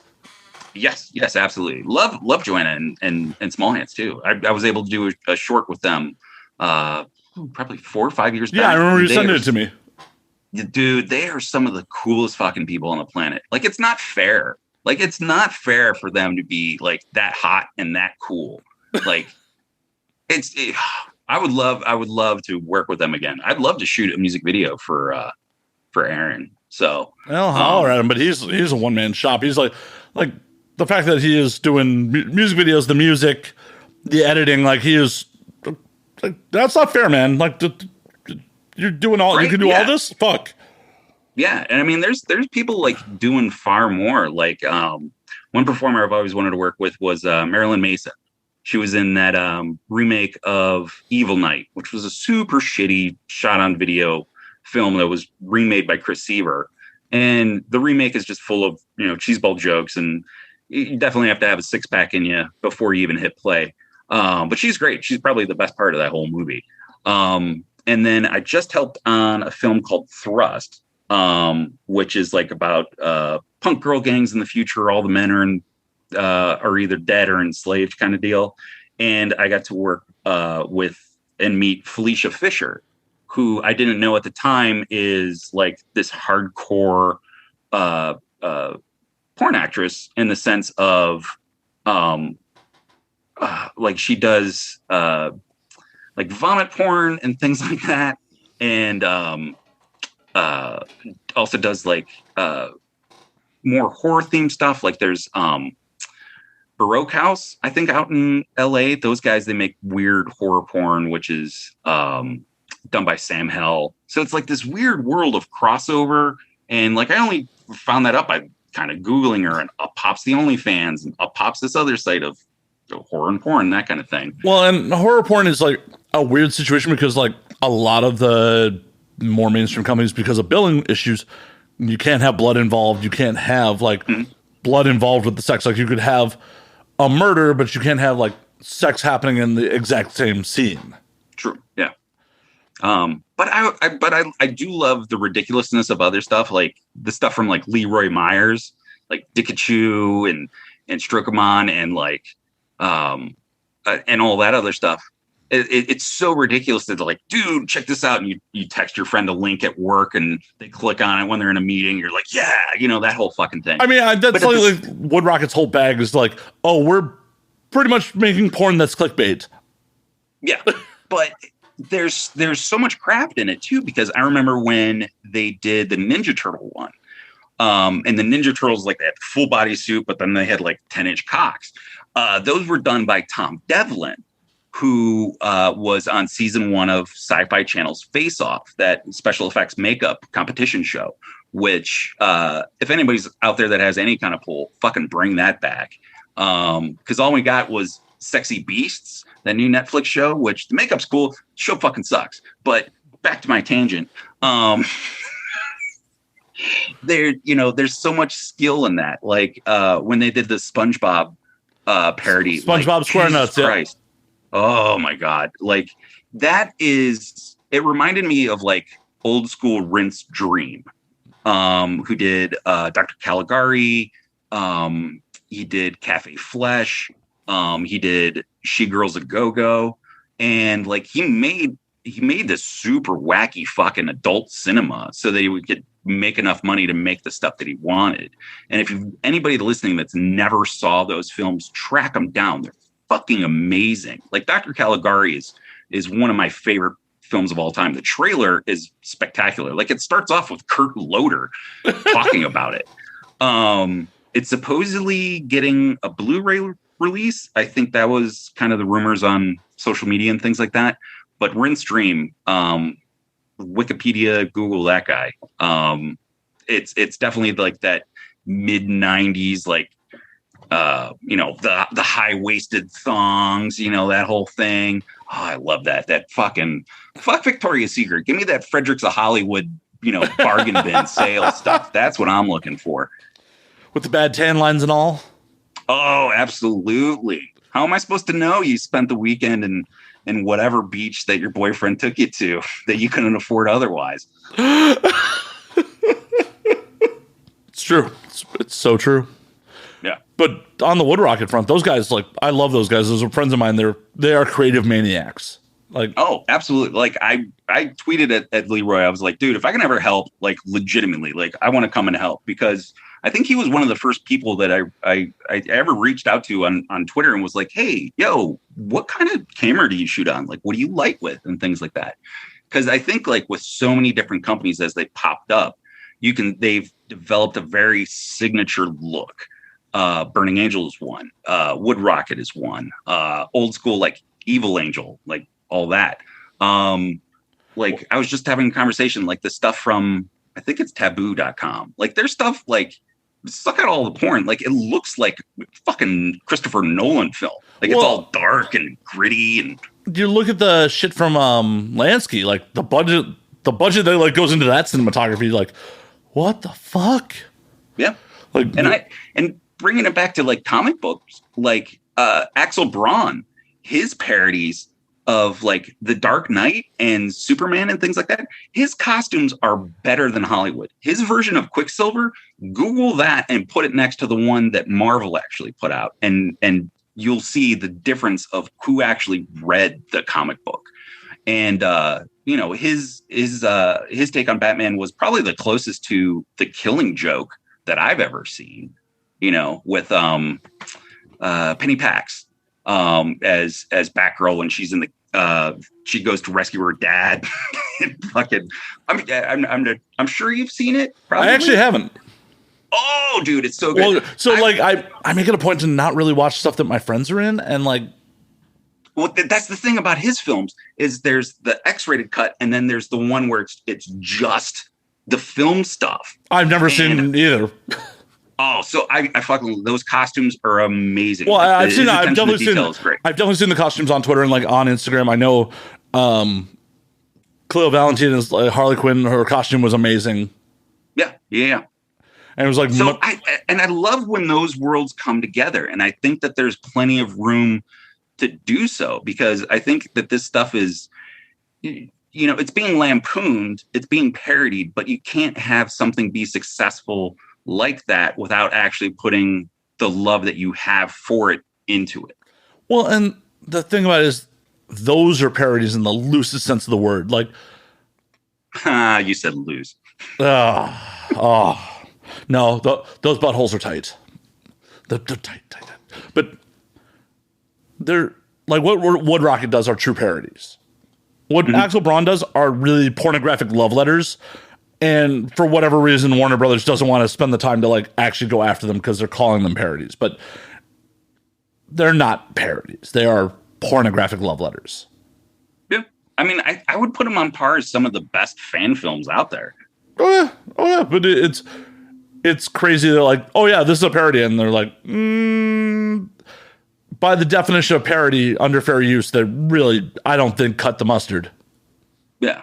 But I think that they're part of the same spectrum of, like, say, Axel Braun to Wood Rocket, of like, you have this kind of fan film seriousness to kind of this, hey, we're kind of goofing around kind of thing.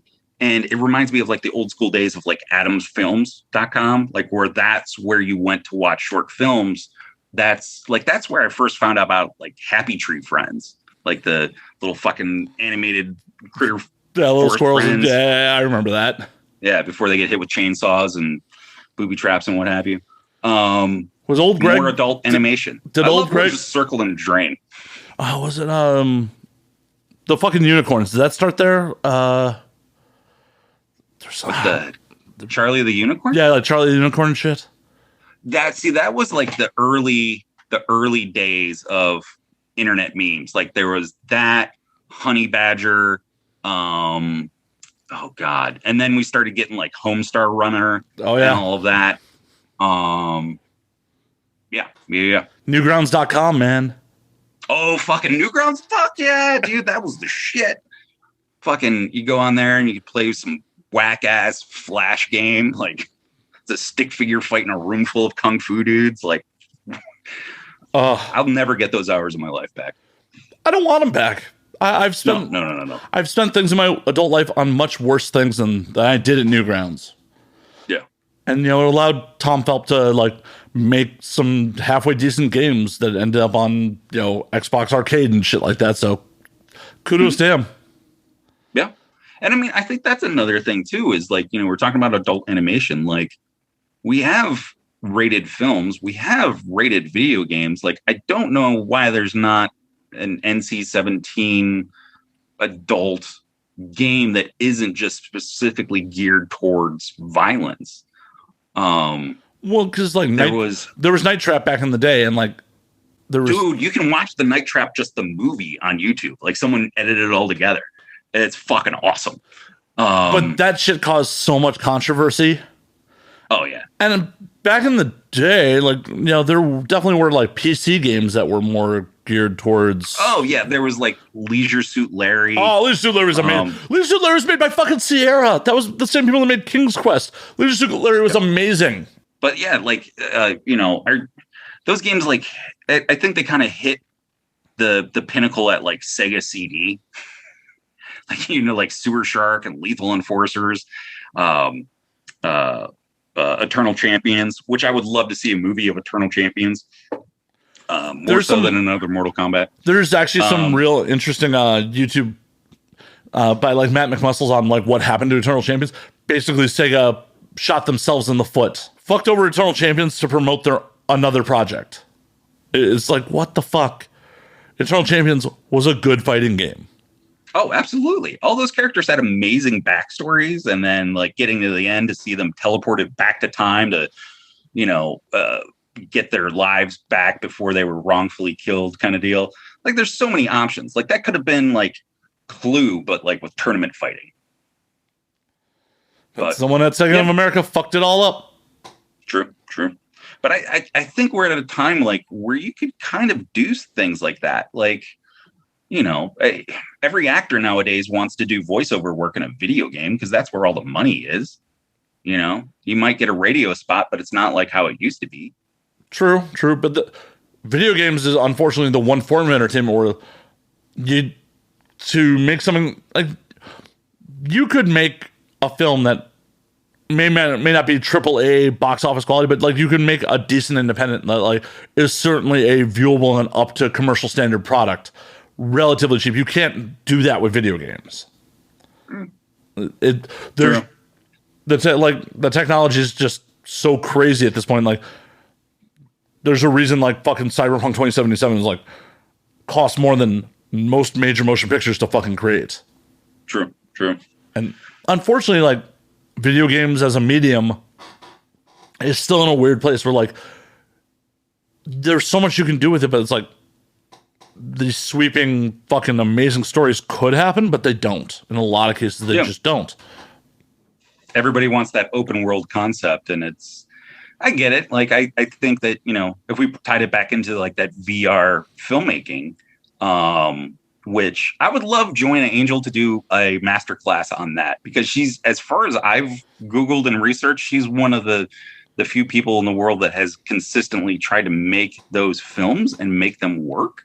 And how challenging that is, because as editing and things like that, like you can't cut in when you're making things like that. Oh, male talent absolutely hates doing VR scenes because they have to just lie there with like the rig on as the female talent does all the fucking work.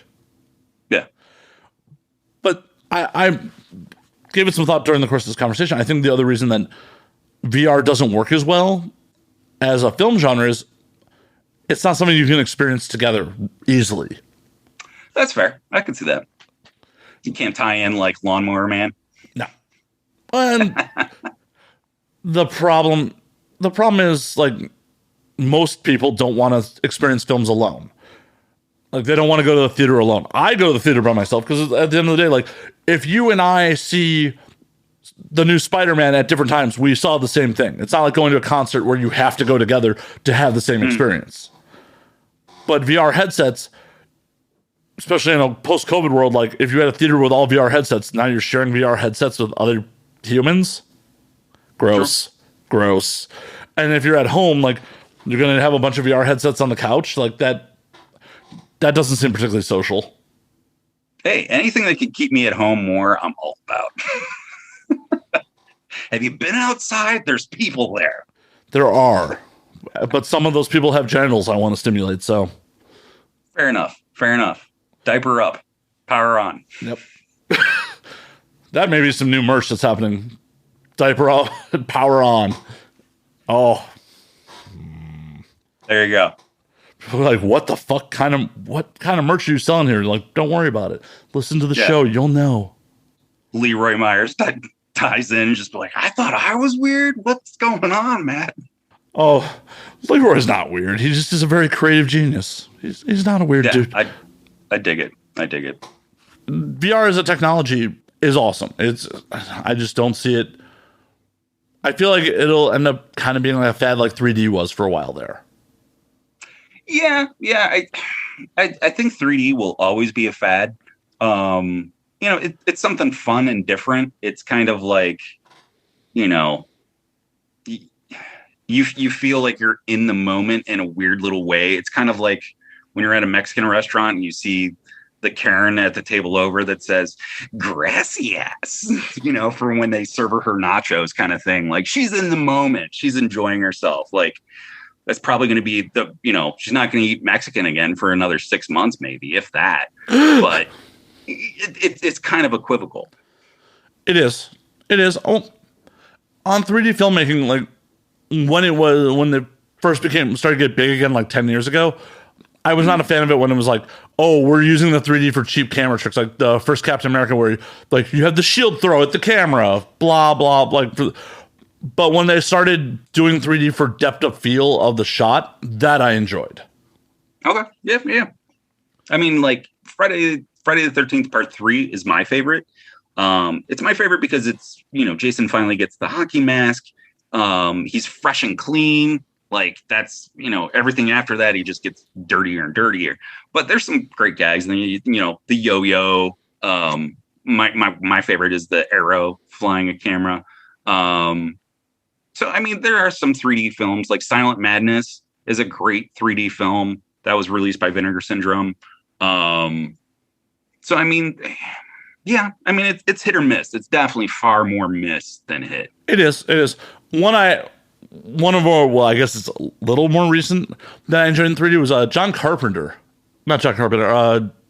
Fucking John Mars. Fucking liquor brain. Not John Carpenter. Fuck. Wait, John Mars, the sci-fi movie? Yeah, the Disney sci-fi movie. Fucking why? Yeah, John. Yeah. Why am I spacing on that fucking movie's name? It's definitely not John Carpenter. Yeah, no, that was considered a flop. That was like Percy Jackson or oh god, what was the other one? The one with Han Solo, with Harrison Ford. John Carter of Mars. Jesus Christ. John Carter of Mars. Yes. Yeah. Ender's Game.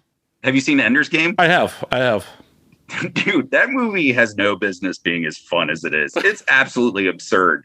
But like the thing I love the most about Ender's Game is the audience for it. Like, when's the last time you saw a movie led by preteens? You know, like they're right on that 12, 13, 14-year-old cusp. And like, I can't think of another movie outside of maybe Holes. Yeah. I'm talking about the Shia LaBeouf one, Slayer, not. Yeah. I know. Preteens committing full-on genocide with Harrison Ford just hanging out. Yep, pretty much. And Sir Ben Kingsley. Yeah, but he has a bunch of face tattoos in that one, right? Yeah, he's is he Maori? Is he, or I'm mispronouncing that? Yeah, I think that, you know, like some kind of tribal tattoos. Yeah, he's a Ben Kingsley gets some weird roles. Like, yeah, he's just like a dude. We're like, we'll throw Ben Kingsley in here, just covered in facial tribal tattoos. Why not? Yeah. He played Gandhi. He popped up in The Sopranos as literally himself. Or the Mandarin fake in fucking Iron Man 3. Oh, God. I think probably one of my favorite Ben Kingsley movies would probably have to be Sexy Beast. Sexy Beast is good. He's so just vicious in that and just ruthless. I would probably pair that movie as a double feature with Chopper. Never seen Chopper. It's like one of the first Eric Bana films. It's about it's the life story of the Australian convict Chopper Reed. Okay. That is 100% up your alley. I will definitely check that out. Yeah. More homework. Just walking away from the podcast like, well, I guess I have hours of cinema to watch. There you go. So in the next date you have, like, listen, we can watch the Max or... Hey, the Max is only 13-minute episodes. We can power through a couple episodes of the Max, and then... True. And you gotta play to the strengths and understand. Like, absolutely. I miss the days of those formats. Like, I miss 90-minute movies. That was a VHS tape. 90 minutes. Like, okay, cool. You wake up early, watch something before your parents woke up and you had to go to school kind of deal, you know? Those weird tape trading things you did with your friends. Yeah, I mean, it depends on the movie. There's definitely some movies where it's like, okay, 90-minute runtime, that's awesome. There's also some movies where it's like, I didn't get enough in 90 minutes. True. But then again, you also end up on the other hand, it's like, okay, can Gangs in New York end yet? Please, Gangs in New York, please end. Gangs in New York is a black comedy. If you go back and watch it and allow yourself to laugh, it is hysterical. Well, Daniel Day-Lewis's performance alone is just wild. Mm-hmm. Bill the Butcher is just a wild character. Like, yeah, it's that movie I would put on par with like Coppola's Bram Stoker's Dracula. Of like, if you sucked out the romantic story of DiCaprio and Keanu and just like presented the villain in their element and their conquest, like, you know, it would have elevated it far much more. I enjoy both films, don't get me wrong, but I think that, you know, I don't need more parsley with my meatballs and spaghetti. I want the noodles and the meat. Come on. Right. You can just push that other shit off to the side. Right? Yeah. And it's kind of like the same way with like villains in cinema nowadays. Like they want to split it all up, and like Marvel movies, like we were talking about that. Like, I don't care that they're battling hordes of faceless robots and things like that. I have no emotional investment in who wins or loses at that point. And what ends up happening is you get this whole school of piranhas or a couple barracudas. And I'm just sitting here and I'm like, I want a great white shark. Give me that. Well, it's kind of like when I buy my ticket for an Incredible Hulk, I want to see Hulk smash. I don't want to see Bruce Banner try to figure out how to pay his mortgage, you know? Well, and those nameless, they've been doing that shit. Like, that's the same sort of shit that they would do in G.I. Joe and fucking Teenage Mutant Ninja Turtles, the cartoons. Like, oh, they're robots, so we can just destroy them and, like, give the protagonist a cheap win. Yeah. That's all it is. Did you watch G.I. Joe Resolute? I have not. It was like a series run, but it opens with Major Blood murdered on the steps of the Lincoln Memorial. Okay, that So sounds it's like kind fun. of like that it skirts that R-rated line there for a little bit. See, So even G.I. Joe the movie, like back in the 80s, that was handled better. I mean, they didn't fully pull the trigger and kill Duke, but the fact that they like stabbed Duke in the heart in like the opening sequence. yeah. It's like, And that whole like other the Serpentor, like that whole world that they introduced, Cobra La. that was dude, that was a lot of cocaine. There's like Cobra Commander's a snake dude under there? All right. yeah. Fucking Roadblock, like, oh god. But He's blind. The world's worst piggyback ride. Like, oh, they're just totally aping Luke and Yoda, you know? right. But that movie was still more geared towards adults than it was children. I remember seeing that as a kid and freaking out when Serpentor just speared Duke like that. They got you right in the feels as a kid on that shit. Hell, Transformers the movie, killing Optimus Prime in the beginning too. Oh yeah. They killed a lot of people in fucking Transformers the movie. Yeah. Well, the thing is, I've always heard is you've heard of the Dark Side of Oz, where you line up Pink Floyd and the Wizard of Oz.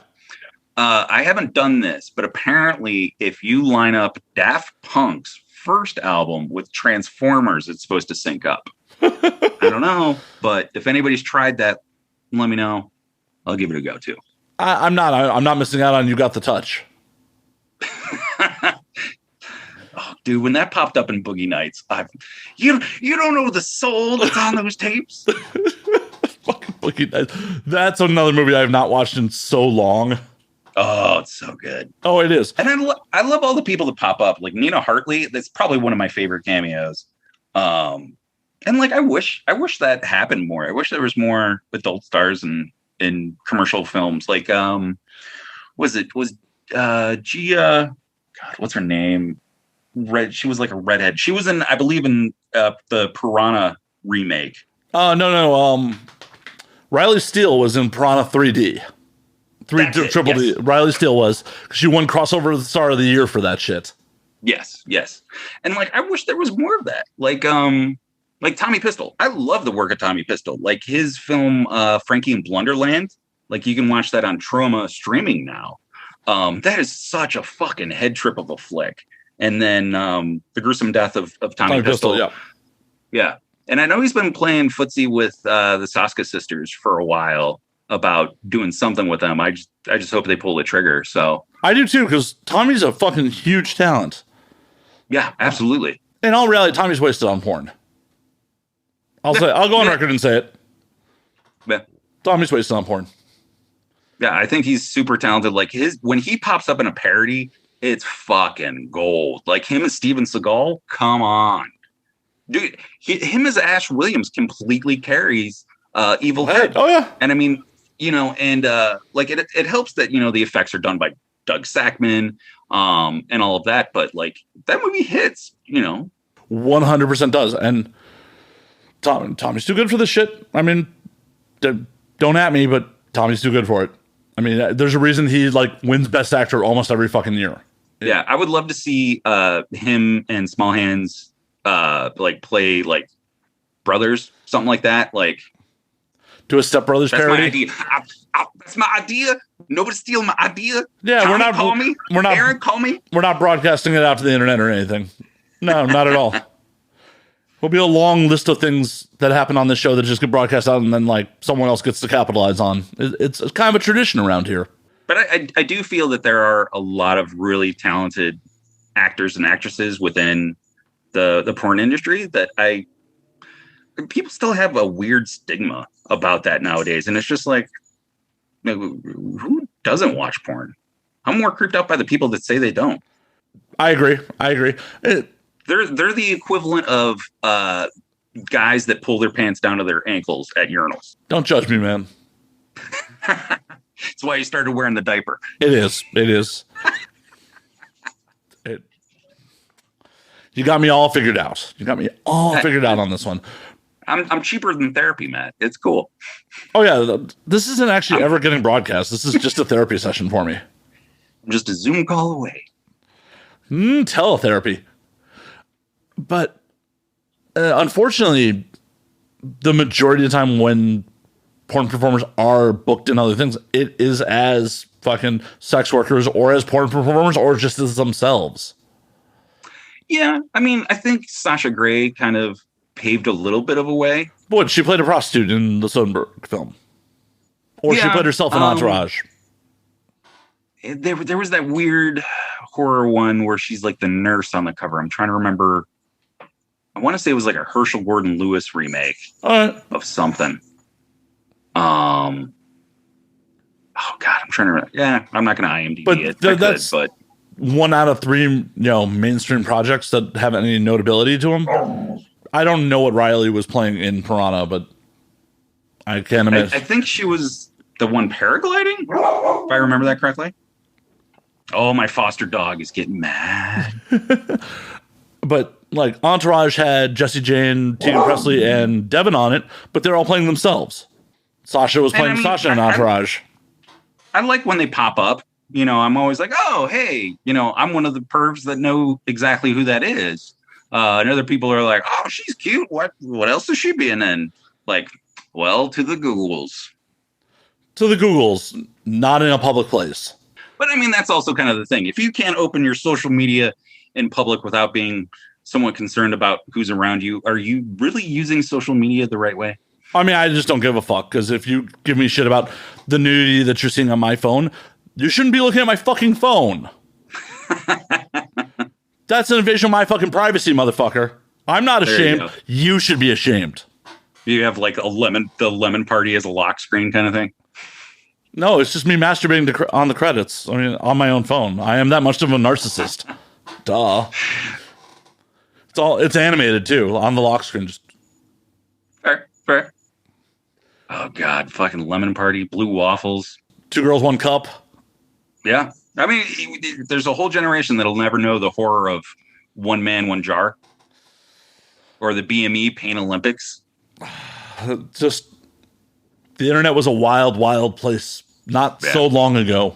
I mean, I still remember the when Netflix dropped that "Don't Fuck with Cats" documentary, and they were like, "Oh, we found these videos and we had to, track them down and all that." Like, I remember when those first dropped, and be like, "What the fuck is this? Like, that's insane!" Like, that was on par with those 2 kids that were posting like the murders they were doing in like Czechoslovakia or some shit like that. Social media and people, they're the worst. They are. They absolutely are. And everyone, because of social media now, thinks that like, this is the key to my 15 minutes of fame. I don't actually have to be good at shit. Just, something I do will hopefully go viral. And the weird thing is that everybody wants to be a star, but they don't want to kind of put the talent or practice into it. Or the time. Right. And so then you're left with this generation of like, am I good enough kind of thing? And it's just this perpetual cycle of, well, I don't know. Do you want to take this anxiety? Do you want to take this depression? No, let's tag team it together. As a content creator, it's also just a weird thing to like pour your heart and soul and put out a product that you feel is pretty good. And then it's just like, it goes to a certain place, but it doesn't get like the attention you feel it deserves. It's an interesting situation because once again, there's no gatekeepers or tastemakers being like, "Oh, hey, we believe in your product too, so we're going to push it." Oh yeah, I mean that's I made my first feature film, Powerbomb, and I was it was a labor of love, like a lot of uphill challenges with that, and we picked up distribution. We were all set to release it. It was getting physical media release. It was going to hit streaming, iTunes and Prime, and then COVID hit. Everybody went into lockdown. And it wasn't like the post news about what was everything going on. It was like right at hey, the CDC says you should stay at home and mask up and not go out because there's this thing. So everybody was focused on that. And nobody was watching any content. It was probably, a couple weeks later when everybody was like, oh, well, I'll just binge watch Tiger King till this whole thing blows over. But You can still watch it on Prime and iTunes. So. You definitely should. You definitely should. Fucking Joe Exotic. Just captured the hearts of America for that one brief moment there. Yeah. Poor bastard even got COVID himself. In jail. It kind of belongs there. Yeah. I guess he used to run around like parts of Southern Ohio back in the day. Like, those like strip malls that would like, a Radio Shack would close kind of thing. And they'd open it up and just be like some sedated tiger and, a couple snakes, pythons that were halfway mid through shedding kind of thing. And like, hey, here's a Polaroid picture that'll cost you $15. Like, what? It's not even in focus, dude. Next. You're bothering me, kid. Keep going. Yeah. Yeah. Meanwhile, you're just walking past, one of those nature stores trying to play with those rain sticks you turn upside down and all that. Proving that we as a society have always been dumb. We just amplify it more through social media and the internet. Oh, yeah. You remember how they had the anti-theft devices for cassette tapes? It was like the whole big armed thing wrapped around it in plastic. I always thought they'd make great weapons. I like that probably you and I are the only ones that know what the hell I'm talking about. Everybody's just like, I can't figure it out. What's a Sam Goody? No, there's definitely some other olds that listen to this. They know. Yeah. But to think, at least before our time, our generation wasn't so stupid that they had pet rocks. Because that was a thing in America at one point. But, I mean, people were getting trampled for Cabbage Patch dolls, And Beanie Babies. And fucking Beanie Babies. And Tickle Me Elmos. Mm-hmm. Like, your elbow... You're really going to trample somebody for your Elmo vibrator? My favorite is the couple that got divorced and the judge made them divvy up their Beanie Baby collection in the courtroom, like on the floor. Oh, it's great. You can find that online somewhere. It's the most ridiculous thing. I can't believe that actually had to happen. Well, and what's worse now is like how worthless that collection is now. Mm-hmm. Yeah. Like, y'all had a major drag out fight in front of a judge over something that is effectively worthless now. I remember when they did the tie-in at McDonald's where that was the only place you could get the special one. And fucking you couldn't get a Big Mac in under 3 hours because of that bullshit. Like, marketing is so fucking important. It just illustrates, like, if something's marketed well enough, people will buy it blindly. Yeah. Or not buy it. There were some good movie tie-ins. Like, I mean, we can thank Adam Rifkin's movie, The Small Soldiers, for the rodeo burger. Which did much better than that movie did. True. I mean, Small Soldiers is fun, though, but it's so ridiculous. Like, but the rodeo burgers... How did they get Dennis Leary in that movie? I mean, that's also the point where Dennis Leary was doing a bunch of movies. Like, he was in The Ref. He was in Suicide Kings. Yeah. Suicide Kings, criminally underrated movie. Like, more people should have seen that movie. Yeah. I would double feature that with Things to Do in Denver When You're Dead. Another great fucking movie. Mm-hmm. I generally double feature Things to Do in Denver When You're Dead with 3 Days in the Valley. Ooh, okay. All right. I see where you're going with that. Kind of like, let's see. All right, now we're going to go in 2 different directions. Are you more of a 8 heads in a duffel bag kind of fan or more of a Jade fan? Whew. That's a rough call because neither one of those are great films. True. I mean, we could meet in the middle and just watch Bruce Willis in Color of Night. Fuck Color of Night. That's the one where he's on the fucking boat, right? No. That's oh God, what is that? That's the one with Sarah Jessica Parker. Yeah, where he's the boat cop. Color of Night is where he's the psychiatrist, and he just basically has sex for like 45 minutes. You see his wang in one of the pool scenes. Things I never needed to see or know. Oh, come on! You want to see John McClane's rod? I mean, that's what fathered Demi Moore's children. So I guess. Talk about Die Hard. Oh. You were regretting having me as a guest more and more. I love it. Oof. Yeah, I mean, I'm okay with not seeing pretty much anyone's penis. Like, I've seen enough penises in my life. I'm okay with not really... I'm okay with really not seeing anyone naked unless I'm having sex with them. I'm okay with it at this point in my life. That's fair. Yeah. I kind of like the older you get, you're just like, like, I mean, there's the morbid curiosity, that kind of thing. But well, and not to say I don't appreciate, like, the episode that is coming out tomorrow, Nina L is topless for a good chunk of it. And it's like, oh, yeah, well, I appreciate that Nina's boobs are out. But it's just like, at the end of the day, I don't super care. Like, any particular reason? Was that like a prerequisite or something? No, it just happened. I mean, like, should I be topless? I didn't get this memo. I mean, it just sometimes happens on this fucking shows. People just get fucking topless. And you can check that on the video version. Ooh. This is why we're on Vimeo. Because I let people know, like, hey, we're on Vimeo. You can get naked if you want. And some people were like, okay, then. And I always encourage such things because people buy the episode. Which is also ridiculous because it's like the people that are generally getting naked, you could literally watch have sex for, no money if you're going to the hub. Yeah. But, I mean, as an adult, pay for your porn. Yes, please pay for your fucking porn. Like, if you're 15 and you have 2 bars of Wi-Fi, like, I get it. I do not. I do not encourage minors consuming pornography. Do not encourage such things. No, neither do I. But I also don't want to go back to the days of, like, finding sticky magazines in the woods. Why was it always the woods? Why? Right. Why? And I feel like publications like that, like, I kind of miss, like, you know what I mean? Like Swank, Cherry Club. They always had like Club International. Yeah, right. But yeah, no. The one gal that I just worked with, Felicia Fisher, she is in the new issue of Hustler. So check that out. It's interesting to me, like, who still buys print magazines? Like, who still buys those? I mean, is Hustler for the articles? I don't even know. Well, but who's jerking off to stills? I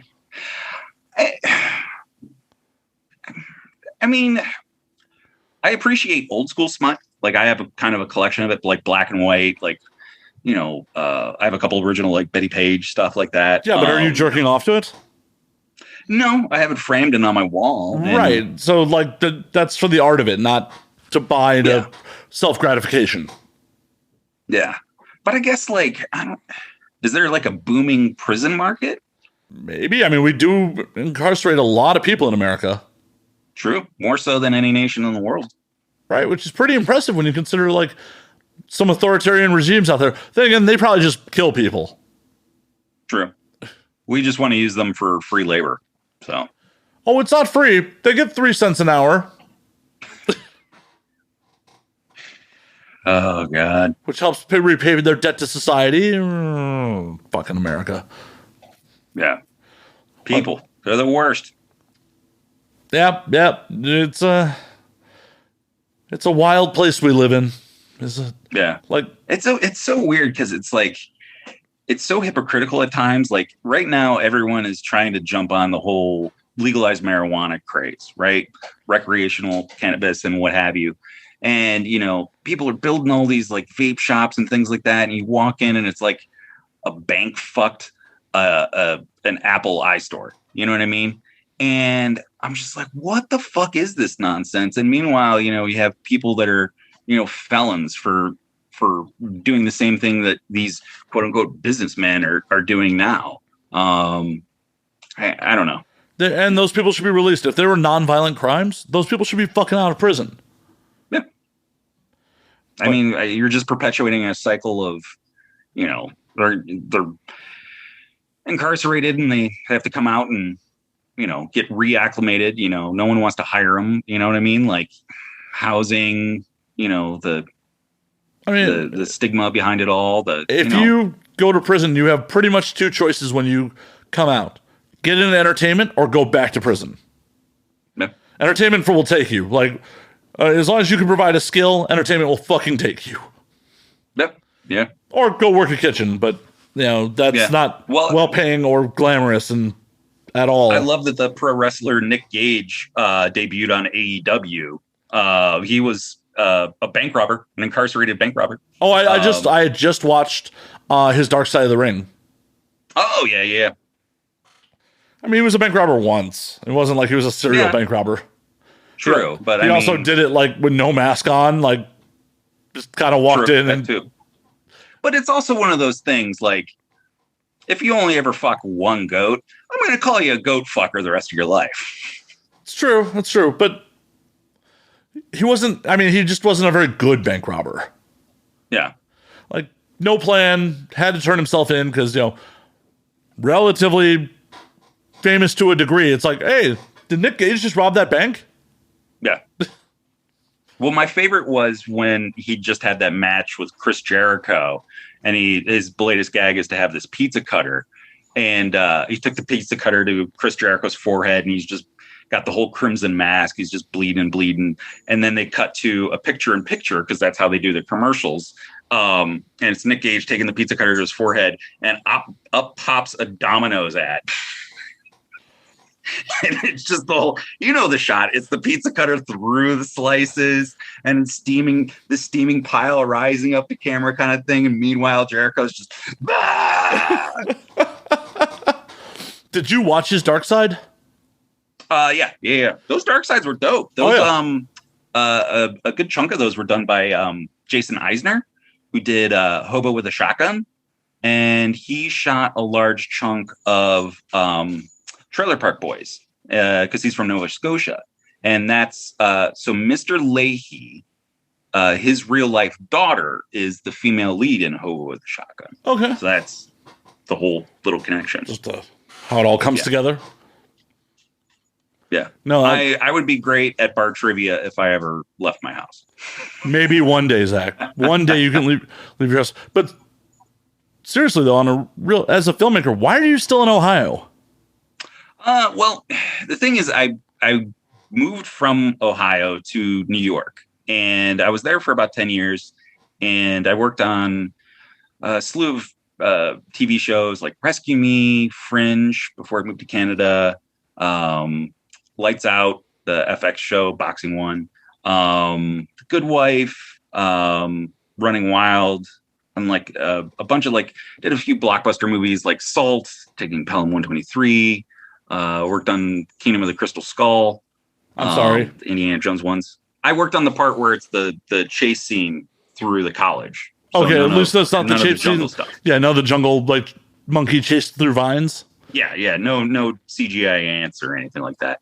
And then I worked on a bunch of indie films and things like that. There was one year where 2 films I was an assistant director on went to Sundance, and one of them won the grand jury prize. It was Sangre de mi Sangre, Blood of My Blood, which is really cool. But that wasn't really putting rent in my pocket. I can't pay my landlord with street cred. And at the time I was missing my family. My nephews were growing up kind of without me. My mom was recovering from breast cancer at the time, because after I graduated college, I moved back home to kind of take care of her because she had gastric bypass surgery and lost a bunch of weight. And when she did, they found a lump in her breast, and she ended up having a double mastectomy. And so I kind of took care of her, and then I was working 3 jobs at the same time. Then I saved up enough money to move to New York, and then I did all that. And then I was in a relationship at the time, and then that went tits up. And so I decided to move back, and I was paying, an eighth of my rent back in Ohio. And then, I moved back, and I was like, you know what? I want to start making my own stuff, because I was in New York, and, I was on the DGA track. I had my days. I was ready to go union. I had, other friends that did so, and they're making good money. They had all the benefits and things like that, but they never saw their family, never saw their loved ones. And it's like, oh, awesome, dude. You made a bunch of money. You can't spend it because you don't have any time off. And now your name is in the credits for the live action Underdog. Woo! I didn't want to be a part of that. So I moved back to Ohio, and I got to see a lot of my family. But my folks started having health problems and things like that. So I was able to help out, but started a production company with some friends, and that's passed on now. But I started making my own stuff, started shorts and music videos, and that's how I was able to build up a repertoire to convince people to do a feature. And shooting in Ohio, like I know California, like you even take the lens cap off of your camera and they're asking, for a handout and where's your permit. Here, if you're doing it illegally, legally. I mean, here, they'll trip over themselves. Like, oh, I get to be in a movie. Well, here you go. Here's my grandma's underwear. Use it for whatever you want. So I find that I can kind of get away with a bit more. And kind of speaking on that digital age is that now I've got friends that edit in Portland and Chicago, and, I can zip files anywhere. I can chime in people, flights are cheap enough to fly people in and break it up. We're talking about recording and things like that. ADR is easier now than ever. So yeah, I kind of miss big crews and big projects and things like that. Cleveland is slowly starting to get it. The worst part I find is the networking. There's a lot of cool people doing a lot of cool shit, but it's always kind of like when you go see a band, when you see a flyer and it's like, oh, they were in town. Awesome. Let's get tickets. Oh no, that was last night when you weren't here. So that's kind of how that feels. But no, I want my community to be a product of me and not the other way around. So that's, I started doing a bit more things. Like I started volunteering at the LGBT center here in Cleveland. I'm on my third foster dog. The two previous ones found homes. So I'm trying to, give back and do a little bit more than just chase rent when I was living in New York. I'd love to go to LA. I love visiting there, but I think that's kind of where I'm at with it. I love visiting. LA is like my nephews, I'll play, but that you belong to someone else. Fair enough. So my audience is well aware. I love it here. I fucking love it. I love living in LA. Nothing could convince me to move back to Chicago. Nothing. Not even Boys Town? Definitely not Boys Town. I do miss Italian beefs from Chicago. I wish that was a thing we could get in Cleveland. I don't know why we can't, but I mean, if you make it to Indiana, there are Portillo's in Indiana, so you can almost you're not too far. We thankfully have a Portillo's in the Orange County suburbs, so I can occasionally get a real Italian beef out here. Okay, so if I visit, we're going to Portillo's. Yeah, we can do that. Okay. Yeah. And we got real pizza out here now too, so it's like I got the staples is when I need it. Nice. Well, you tell Leroy that I want to intern too. He has to get back from Canada first, so. Oh, he's stuck in Canada. He's just been. Well, he chose to be in Toronto for all of COVID. Oh, okay. Well, I think the TIFF is kicking off soon, isn't it? Toronto International Film Fest. Probably. I know Fantasia just started. Yeah, film festivals right now are super weird because everything went digital, but now they're trying to get back. But I have no interest in attending a film festival digitally. I want to go I want to look at a flyer, make rash decisions about that sounds cool, and just walk into a theater. That's definitely the way to do it. One of these days, I'm going to skip AVN and go work Sundance, do whatever I have to do to be at Sundance. Can I pretend to be you at the AVN? If you really want to. Okay, fair. Okay. I was always fascinated by the AV at the AVNs because that was one job I used to have was doing live event production and, rigging lights and projectors and sound systems and things like that. And just seeing what goes into the AVNs. I'm like, wow, that's super cool. Like the techno cranes that they have and, the movers and all that lighting rig and things like that. So, yeah, it's probably one of those things. It's like, junk food. Like, look how cool this wrapper is. Nobody fucking cares. Open it up and let me get to it. Yeah. There's a fair amount of production value on that fucking award show. I mean, there really is. It ends up on fucking Showtime for a reason.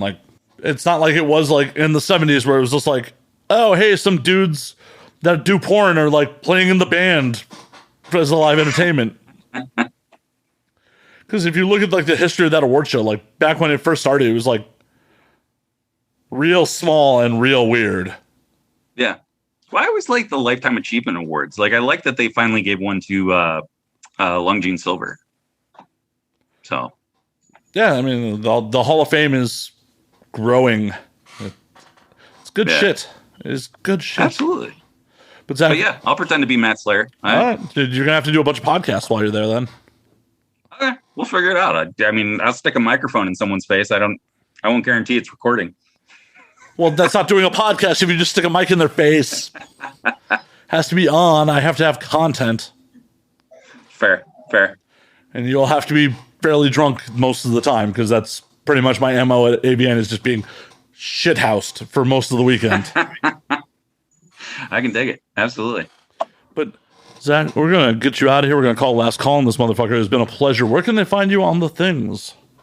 You can find me on Instagram and Twitter at Zach for Zombies, ZachForZombies.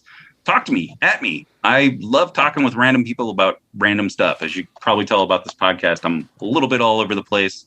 I'm a Zach of all trades, a master of none. Awesome. And if they want to see Powerbomb, where can they see it? Oh, you can rent and purchase Powerbomb on Amazon Prime and iTunes. It's got Matt Cross in it from Lucha Underground, which was on Netflix. I think it still is. Dr. Britt Baker from AEW.